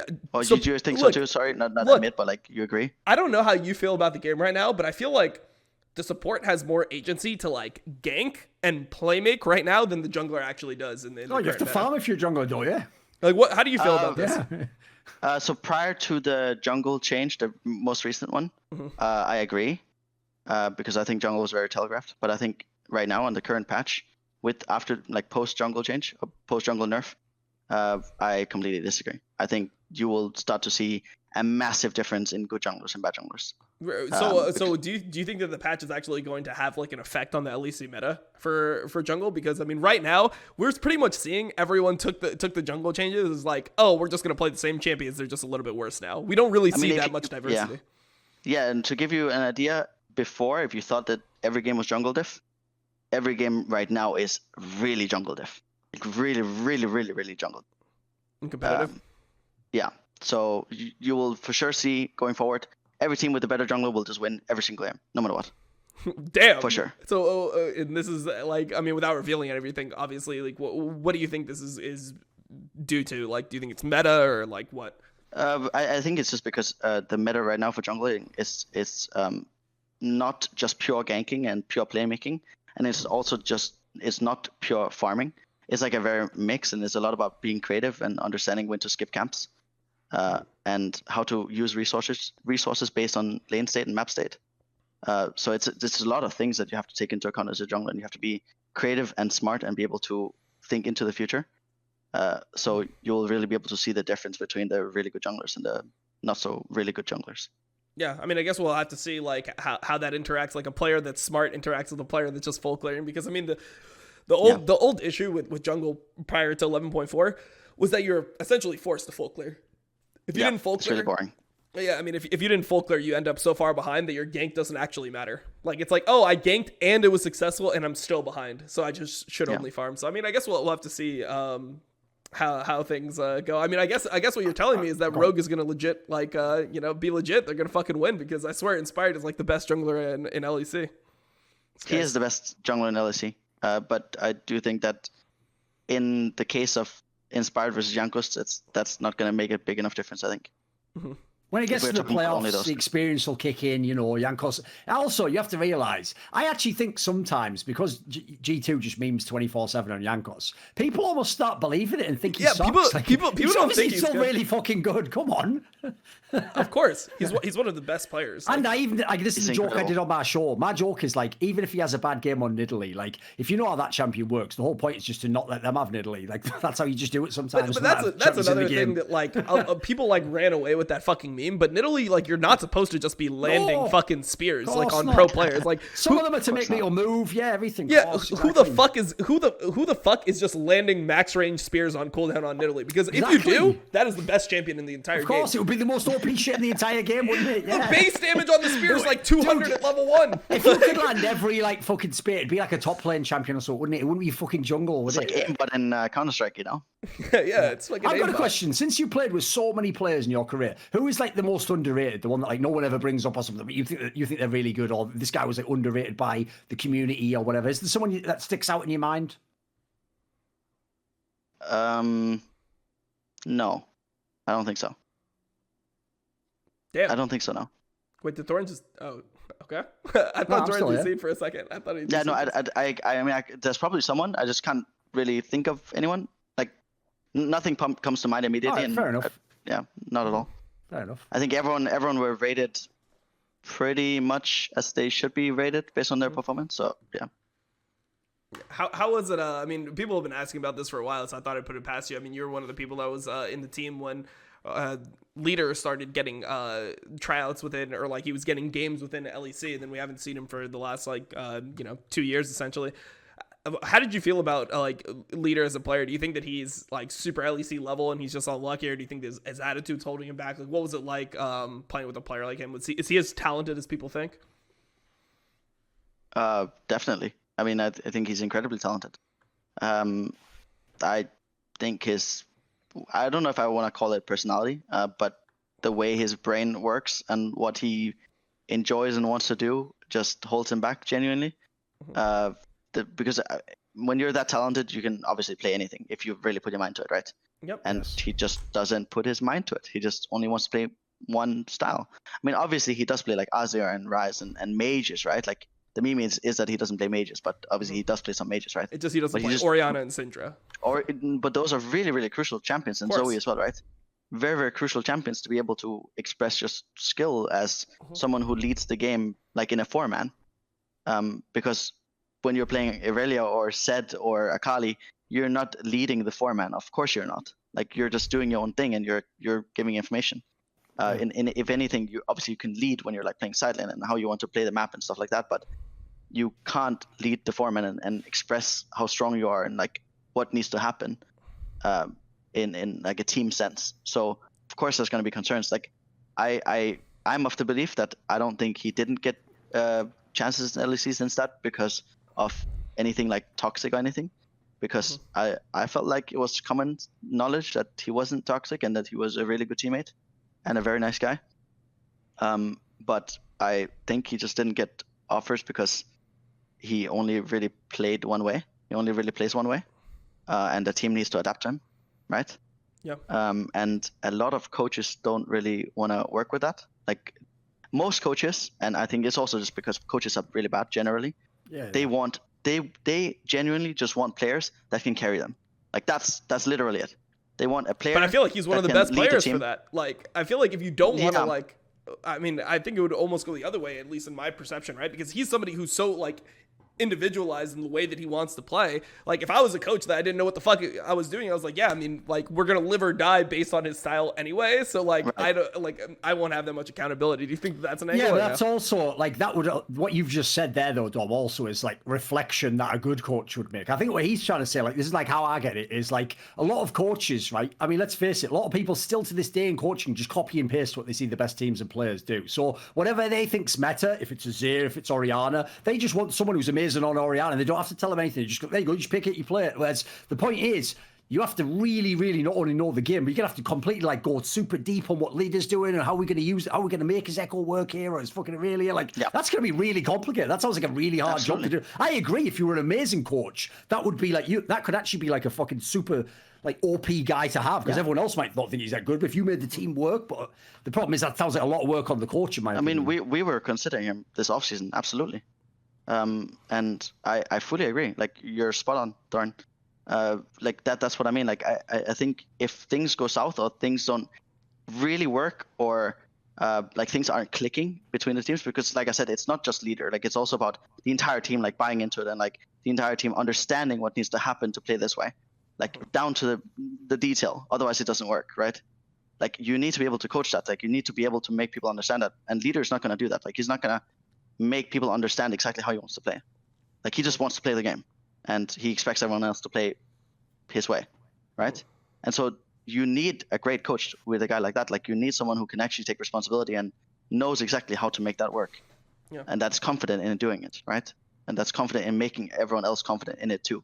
Mm-hmm. And that's what I mean, that majority of coaches who are not qualified, in my opinion, are just not going to take that risk. Like they're just going to want the most standardized mid laner or standardized players in general, or veterans or leaders that can take over and make them not have to take that responsibility, like that burden. Yeah. I will say there is like that's almost like some fucked up like end of like a movie. Like, and in the end, his biggest problem was he couldn't be a leader. It's like, give me a break, mate. Who wrote this fucking movie? That's so cheesy. Like, give me a break. It's true, partly. I mean, what I was thinking about when you were talking here, I just want to just like throw this back. Like, do you think that, like, let's pretend that he never picks up Orianna and Syndra, and he keeps the same exact champion pool. He's just a Yone, Sylas, Kassadin, Lucian mid, Ryze, Azir. Like, that's just who he is forever, right? He never improves. He never changes from being that player. Do you think that even if he played the same way that he does right now, he could be a successful LEC player? If he was like in the right situation, you think he's absolutely, you can just make it work? Definitely. Absolutely. I mean, I do think you need to build the correct players around him. Mm-hmm. And then the work just begins, and you need to be able to execute with the right players around him. And absolutely. I mean, that's why we considered him, right? Like, I only wanted to pick up players that I felt could compete to be the best or to win the title. Like, I don't give a shit about making playoffs. And I don't give a shit about, like avoiding being bottom 3 or bottom team or anything like that, or getting top 3 or getting to the final. Like, fuck that shit. I genuinely just want to win the final and like actually beat the absolute best, right? And then go from there. So, I mean, yeah, I wouldn't consider a leader if I didn't think that he's actually capable in the absolute right situation to be the best or win, at least. I personally love players like that. I mean, one of my favorite players to watch right now is Doonby, and this guy is actually just, he is a psychopath with his champion picks right now in LPL. Like, this guy, I looked at like his last 14 games. He's played something like 2 mages. Every time he's picking Sion mid, Kled mid. He's picking anything that you'd expect. Rumble, like, just he's picking everything. Like, and he always makes it work. You know, he's always super useful in the game. So, you know, I'm hoping that we get to a point where like more players like that end up getting shots, because I want to see the clash of styles. You know, I want to see like a really good control mage player. You know, I don't know who it'd be. Let's say Larson. I would love to see Larson, Orianna versus like leader Yone, and like see how it actually functioned in a pro game at a high level. Like, that's my fucking dream, because I feel like that's like the best type of league to watch. That will happen at some point when ex-pro players become coaches. Yeah. I mean, I think the other issue is just that, like, people don't, like, if leader did that, right? If you lose, then I feel like you lose so much more than you gain if you win, you know? Like, it's almost like there's such a negative, like, perception. But that doesn't matter, right? Like, a win is a win and a loss is a loss. Like, it doesn't matter if you lose 0-20 or if you lose, like, 0-1, like, score-wise, you know? Like, imagine losing a game where you got killed once. That's horrible. Like, that sounds worse than losing 0-20. Yeah, exactly. Way worse. Mm-hmm. So like that's my mentality. Like, I'd rather have someone who is willing to win the fucking game and potentially lose it. Yeah, to win it. All I'm saying, man, I think it's criminal that people like Melitza, who are playing control mages at like middle to bottom tier level, are getting opportunities over somebody like leader. Like, I want to see more players like that actually like challenge the game. I agree, but I think it's understandable. But I agree. Yeah, of course it's understandable. Like he says, that's why I think putting it to the coaches is the angle. Like, it's just the nature of the people who are coaching at the moment. Like, they're all working with like group think and similar thoughts, and so you'd have to really step outside the box, I think, to want leaders. So I don't think that person exists at the moment, unfortunately. I personally think it would elevate the region, because when you do go international, if you go international, you play against people that are playing all these picks. Like, you're telling me that like when you start playing LPL and LCK, they're not going to pull out champions like. How much Silas did they play last year? Yone wasn't enabled, but I mean, we've seen a lot of Yone in Korea so far. Like, these types of picks are going to be there, and I feel like having the experience and getting to see someone play it at a really high level, I think it's super useful. You know, I think it's a missed opportunity for the region, but yeah. I don't know, man. I'm just hoping that he gets a shot, because he's somebody who I think would, at the very least, it would be exciting to watch. You know, it'd be a fun game to watch. Of course. Be a great start. Even if he crashed and burned, everyone would be fucking watching, because it's in, isn't it? Yeah. It's super fun to watch. Yeah, absolutely. In fact, just before we end, I was going to save this for a video I'm doing, but I'll just give you like a little hint. Basically, the reason why I find it so bizarre is because everyone's only contrasting, because every fan knows he doesn't really play Rivera or whatever the fucking Orianna. Like, people just only contrast him with the mage players, right? The player that not in champion pool, but in terms of like his effect on the game, he reminds me of, and the way you have to set your team up is fucking Jizuke. Like, if you have Jizuke on your team, you know how he's going to play. He's going to pick the champion he wants. He's going to play however the fuck he wants. I don't think in the game his teammates always know what he's going to do, and you have to play his style, otherwise it doesn't work. Like, you see in EG now, if they try putting him on like a normal champion playing differently, they don't win. But at the same time, Jizuke's also got the same mentality. He'll either like go 0-10 or he'll just fucking smash the first 10 minutes. So tell you what, you won't be the best player in Europe if you do that, but you'd be fucking entertaining when you're on your game, just like Jizuke was. When Vitality won, it used to be fucking insane. Like, what the hell? How did they win this game? You know, and then they could lose a game that was unthinkable, you know. So to me, it'd be like having a player like that back. Like, I always just enjoyed Jizuke for entertainment. He's just a fun eye test player to watch, isn't he? Oh yeah, no, I think Jizuke, and then also, I mean, his success is pretty underplayed now. I mean, the guy made it to Worlds in his first year with a team that was not supposed to make Worlds. Like, that team was not supposed to be as good as they were, and you know, like, you can shock the league and get a lot of wins, because it felt like the fact that Jizuke is playing like Jizuke on stage gives you an advantage, because the person's so like in tune with their own playstyle. Like, I'd much rather prefer that than somebody like trying to be like, I don't want to see leader come into LEC and then try to just be Larson, you know, like be the imposter. Dude, that was the most fucking like 20 IQ take people were having. Like, why doesn't he just play Orianna? It's like, what would the point be? What would the point in being like the seventh best Orianna be in that sense? Like, that's not his game. All of his genius is outside of those champions. So I agree with Leader, by the way. Either you make it doing the shit you're doing now and it'll work, or it's just not going to happen for you. Like, there's no point just becoming like a shit version of fucking mid laner as a mage player. Come on. You're not going to be like, why be like a B tier Power of Evil when you could be like a fucking S tier Jizuke, to use my analogy, you know? Yeah. No, absolutely. I agree. I fully agree. But obviously it's not black and white, right? Like, yeah, of course. I do think that while it is stupid, he should play those champions sometimes. Basically, right? I even said this to him, dude. Not all the time, but you got to situationally play stuff like that, you know. Yeah, no, and I don't think it's a case of like, oh, just pick Orianna or Syndra. I think it's a case of, like I said before, like he needs to fundamentally want to learn how to play those things, like how to lead a 4-man and actually play those champions down to the core, like before even considering playing it, right? Like I fully understand why every single competitive match he's playing right now, he's not just gonna pick Orianna or Lulu for the team. Like, of course not. Like he would be stupid to do that. But to say that he shouldn't try to branch out and become a more complete player is also not true, right? Like, it's just, he should gain the perspective, for sure. Yeah. And I think it will even make him better as well. Of course. Like as an assassin player. Yes, when he's on the other side of the matchup. Yeah, fully. Exactly. Yeah. Makes a lot of sense. I mean, I think that's just a good take in general, and I think that it should be even like outside of your role. Like one thing that I've been trying to like preach for, because I've seen so much Rel, you know, like this is when I started thinking about this. How many players actually have played Rel that are not support players within LEC and LCS, where they actually know the capabilities of the champion? And then like I feel like just having that experience like would make you so much better, even if you don't play the role at all. Just having like the comfortability of like, okay, like I know like roughly how long I'm gonna have before I fucking remount, and like this is like the range of my engage and all that stuff. I feel like that kind of coaching is lost in a way. Like it seems like new champions come in to play and everyone is just like kind of assumed that they know what they do. But in reality, if you talk to pro players, they know like a few of the abilities, or they might know all the abilities, but their perception of like cooldowns and all that stuff is way off. Like I was talking to a pro player. I'm not going to say who it was because it's fucking like, this is just going to be, it'd be horrible for them. But they didn't know that Rel's E had like a 3-second bind time before they could use it.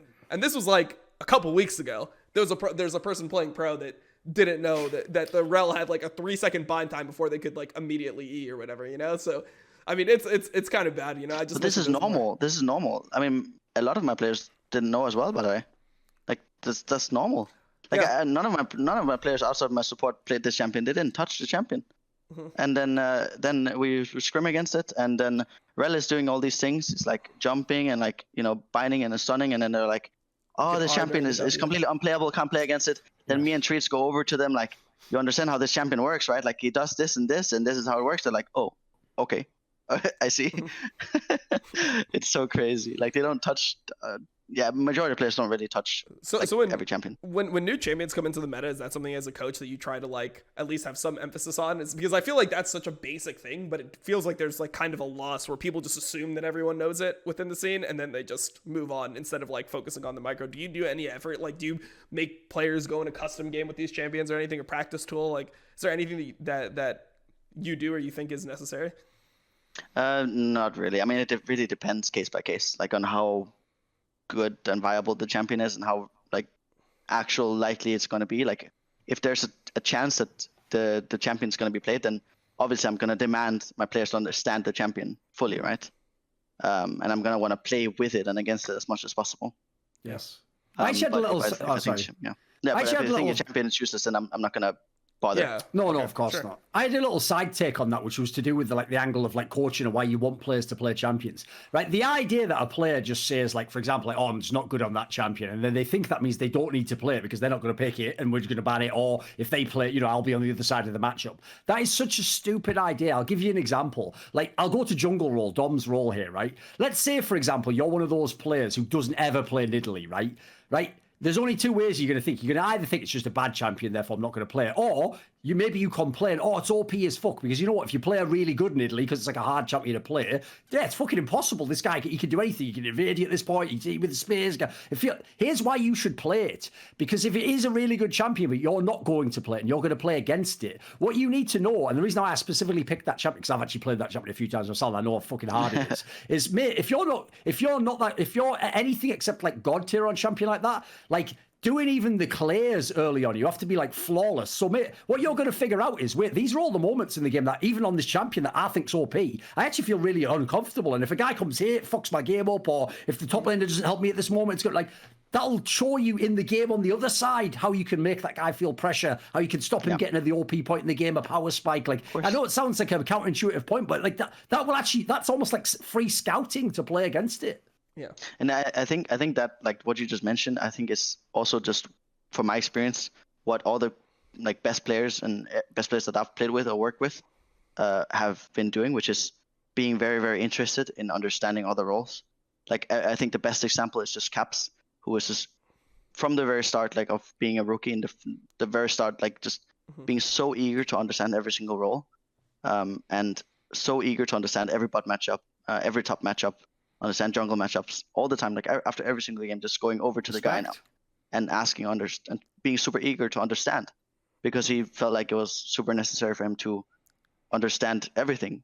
Because I mean, it was a little bit of a childish approach, but I think it's a fantastic approach at the same time. Dude, I don't know if you know this. It's a famous story about Faker. That if Faker, at least this is a few years back, was playing on Korean solo queue and they have all those god tier one tricks, right? If a one trick ever got super high on a champion that, like, obviously Faker doesn't play, apparently Faker would, like, message him and just ask him for tips. Now, that's where, like, a normal person, even a pro, like, if we bring in someone, they would just think, I'm better than this fucking guy. Dude, if even Faker, when he's won Worlds, is like, how do you play that?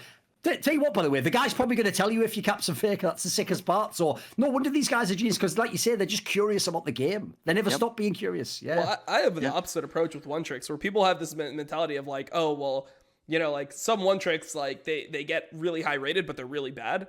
To me, like, and that almost devalues them in their mind. But to me, that like increases their value, because it means that if I think they're really bad and they're super high rated on this champion, to me, it means that the champion must be super good. You should be able to play it if you learn it. Yeah, exactly. Yeah. So I feel like, oh my God, like if this guy is 800 LP and he's playing this champion that I perceive to be fucking like, I perceive him to be a bad player. Like, oh my God, if I would be able to play it, I would be like so much better. It could just be completely OP. So, I mean, I think that's that's one thing that I want to see more attention put on from players, is just like attention to like champion detail. Like champion skill actually matters. Like, sure, you can play a bunch of things at a pretty good level, but the ability to like really master a champion is completely different. Like you can win games based off being just that much better on things. So I mean, I just hope that in general, you know, people put more attention towards that within the scene, because I think that now everyone kind of gets too much credit for like, oh, we're all pros, we're all really good players, like we must understand everything, where in reality, I mean,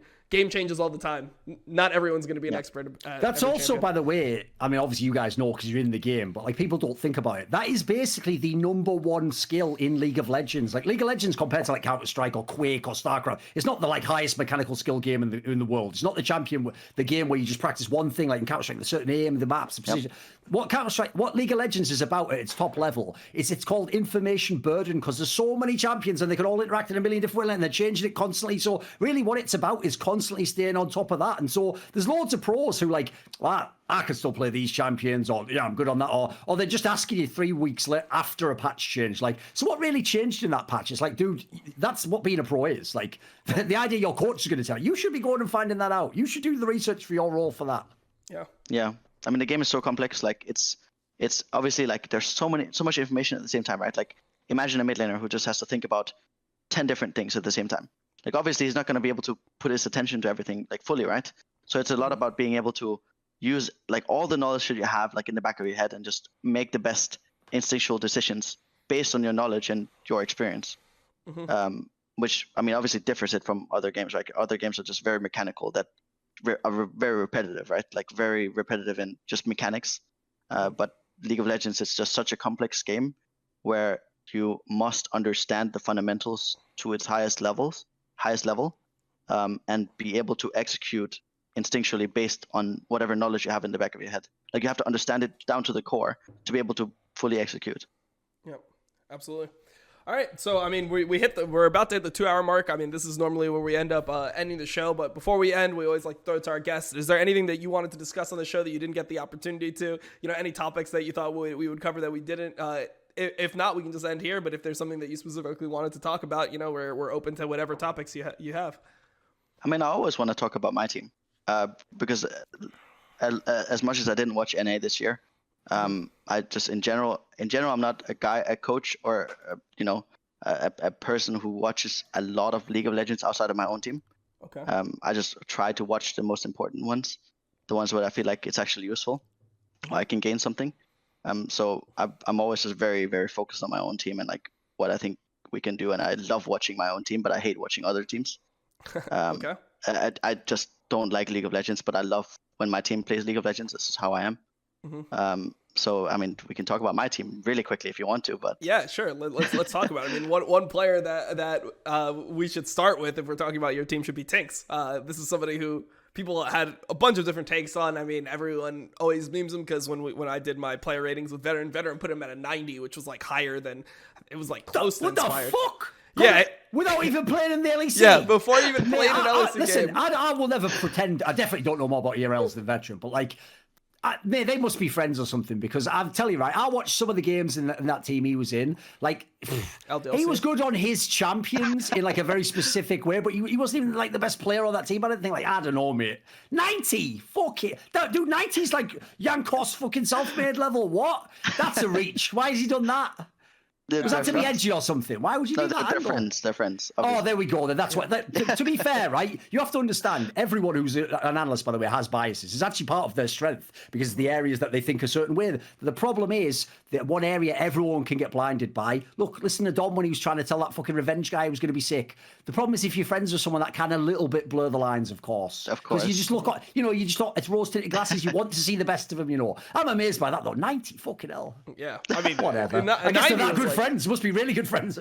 Yeah, but he's a carry jungler. He's somebody who came into he popped off for sure. Yeah, but I would put it this way. I can cheat a bit, obviously, because I've seen him now. But I saw him in the arrow. I would have given him 85 for that reason. Like when he's on his games, he's going to be good. Yeah. Like listen, mate, 90 should be for like elite players that are going to be living. I don't think I would ever even have somebody who's never played an LEC or LCS game that's what come I mean. in at even an 85. Yeah. Like most just shit in the bed instantly. Yeah, most players that come in, especially like, I mean, obviously there's differences if somebody's played in a major region, but coming straight from academy, I feel like there's some getting used to that. It's so rare that you have a player come in and actually be like top in their role from the get-go.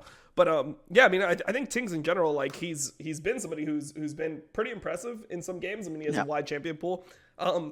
How do you like really evaluate like TynX? Is there something that people miss? Do you think he's stronger than the perception of him is? I mean, obviously he's very mechanically gifted, right? And that's why he's had the pop-up moments on his carries, and especially in ERL, he has had pop-off performances because he's always been very, very smart when it comes to just pure jungle versus jungle and like jungle matchup. But his weaknesses, or like I wouldn't even say weaknesses. Is he delusional like all junglers, like you said? Of course he is. Of course, very delusional. All right. But he's getting there. I guess it's macro or something is his issue, right? Bigger team macro or something. Kinda. It's about like obviously being able to look outside of just your jungle matchup and understanding lane state and map state, and how to impact the map and lanes and what will happen if you do. And I mean, in general, like when we picked him up, I felt like, I mean, obviously he was just incredibly talented, and it was just going to be a test of how much can I impact this player, which was really kind of bold of me, because like going into this year or into this split, I feel very, very confident in my coaching ability, individual coaching ability for every single role except jungle, because I think top lane is very, very similar to, like, it's a mix of mid lane and bot lane, and just pure matchup based. But I feel like every other role than jungle I could just teach because of my experience as a player. But jungle, I'd never really put myself into like the pure jungle versus jungle, or like just jungle role. But this year or this split, I've really tested myself and really pushed myself to the limit of understanding the role. And I feel like, I mean, I don't want to take a credit away from TynX, because I think TynX is learning so incredibly fast. I don't think I've ever experienced a player that's learning as fast as him. But he is just picking up everything I tell him literally on the spot. Like, he's just learning so fast, and I think he's going to become an incredible player, and he is already a really, really good player. He seems like one of those players that, when just my experience, because I've played like against him in the US solo queue and I was there, it seems like he would be the type of player that would be very efficiency like based. Like his mindset would be very efficiency based, and he would be like, it would be pretty hard for him to like accept doing things that were suboptimal for lane states. Like, is that kind of how it is for coaching him? Okay. Absolutely. All right. It's that jungle delusion. It's they think that if they drop a camp to gank a lane, the game is over. So they fall one camp behind, one level behind, they're useless for the rest of the game. That's just jungle delusion. Yeah. But for sure, I mean, yeah, that's a part of my job. I have to encourage the delusion in some ways to the point of healthy ego and healthy confidence, but also really ground them and teach them and make them understand outside of their own little bubble and their own little point of view.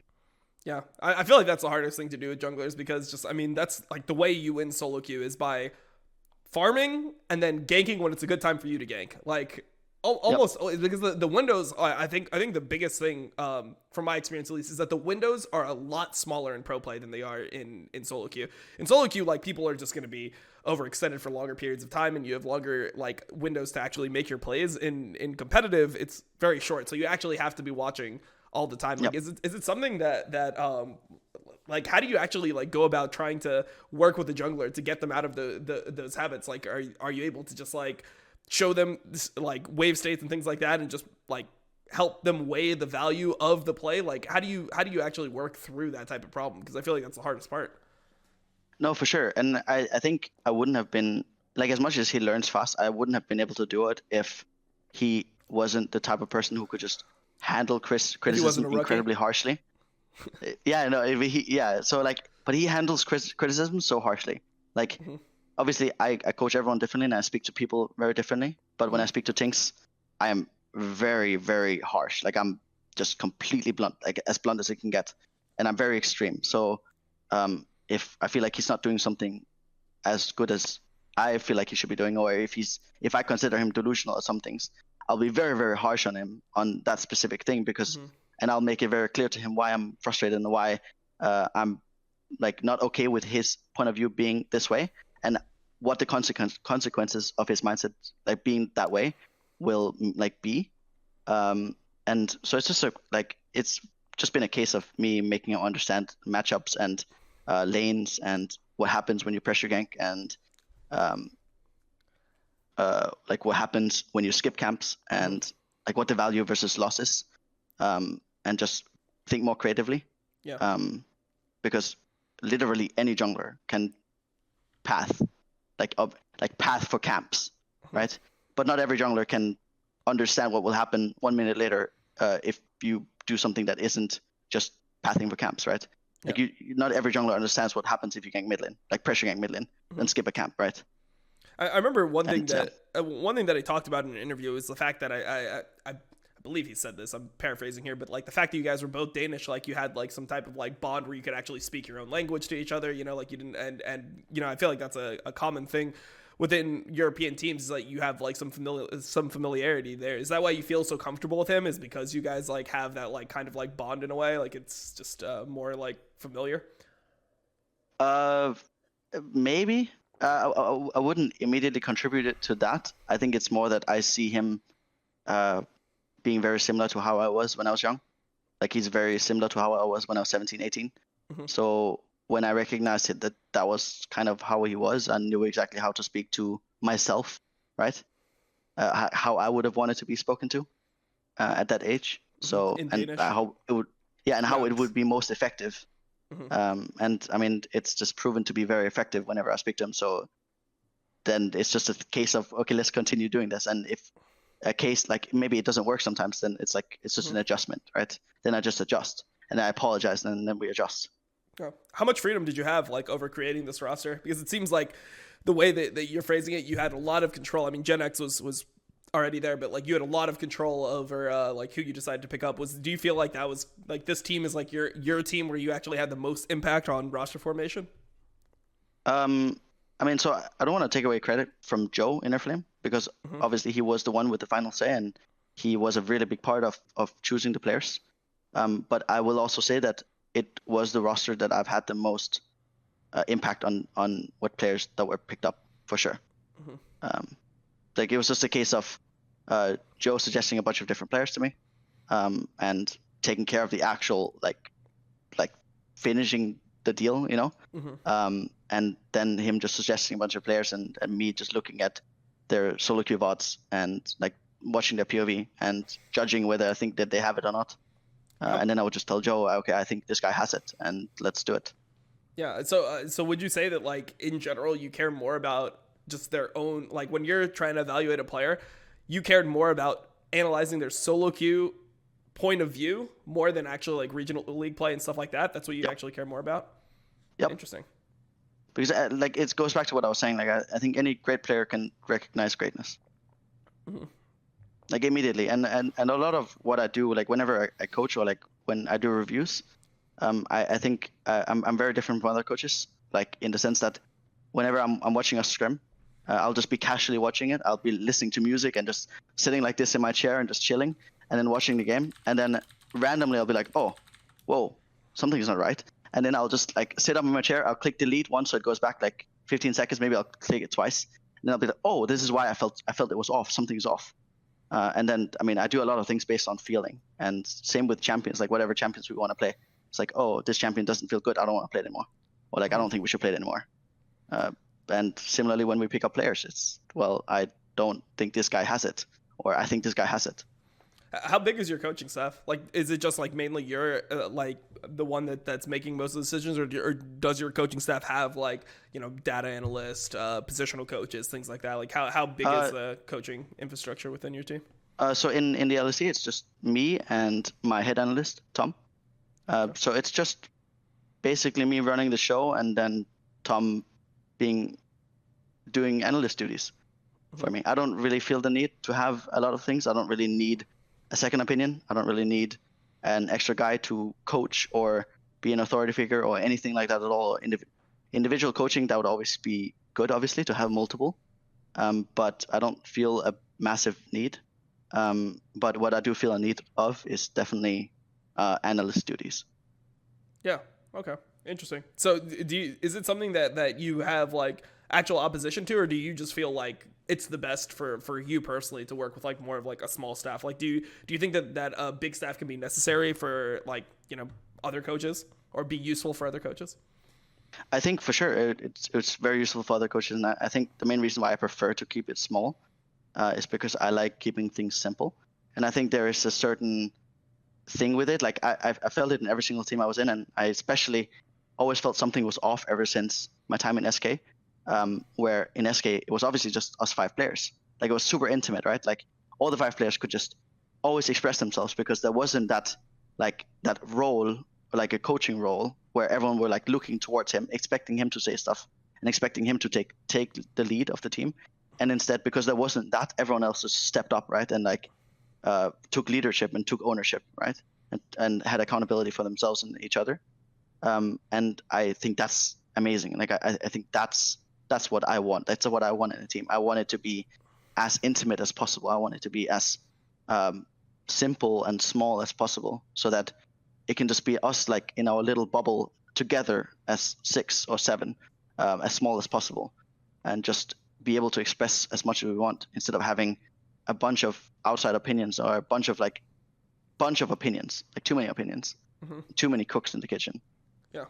No, I definitely agree with that take. And something that I've also like thought about was how that affects like accountability. You know, like when you have like a lot of coaches or something, it feels like that's kind of when people just start like deferring to like draft it, or like, oh, well, it's based off draft and things like that. It's ways you can deflect from like not having to take accountability from your own position, which I think is actually one of the main things that hurts NA teams, is that when you look at like how the players are kind of like brought up and how, you know, like coaching is viewed, it's almost always like draft, it's almost always the coach's fault, and there's not enough like focus on actual like gameplay and like things that could be done within games, like and I feel like with a smaller staff like that, you don't have as many people to blame. Like, you know, like just the sheer amount of like lack of people there means that everyone is going to have more of like a say within it. So I do actually like that approach personally more, because I think that it allows everyone to kind of like have more of like a stake in everything as a player. So yeah, I mean, I like your take there. Absolutely. All right. Well, I know it's late for you guys in Europe, right? Like what, it's past midnight for you guys. So I'm going to stay up late anyway, because we play at 9 tomorrow. So. Oh, okay. Nice. So, yeah, I think we're going to end it here. It was a great episode. One of the longest ones we've had in a while. Appreciate Sorry about that. No, I love it. That's like that's the whole point, man. Like it's so much better to do episodes like this than ones where I'm like struggling to come up with topics, you know? Like if I just get a 1-word answer every single time after like fucking 50 minutes, it can be yeah, it could be pretty tough. But yeah, no, I definitely appreciate you being here, taking time and giving all this information. I think that it was a super valuable episode, and never felt like there was a dull moment. So thank you for being here. Definitely we'll be looking forward to see how SK performs going into this last part of the split, currently in 3rd place. And yeah, we appreciate your time. Thanks for coming. Yep. Thank you very much. Yeah.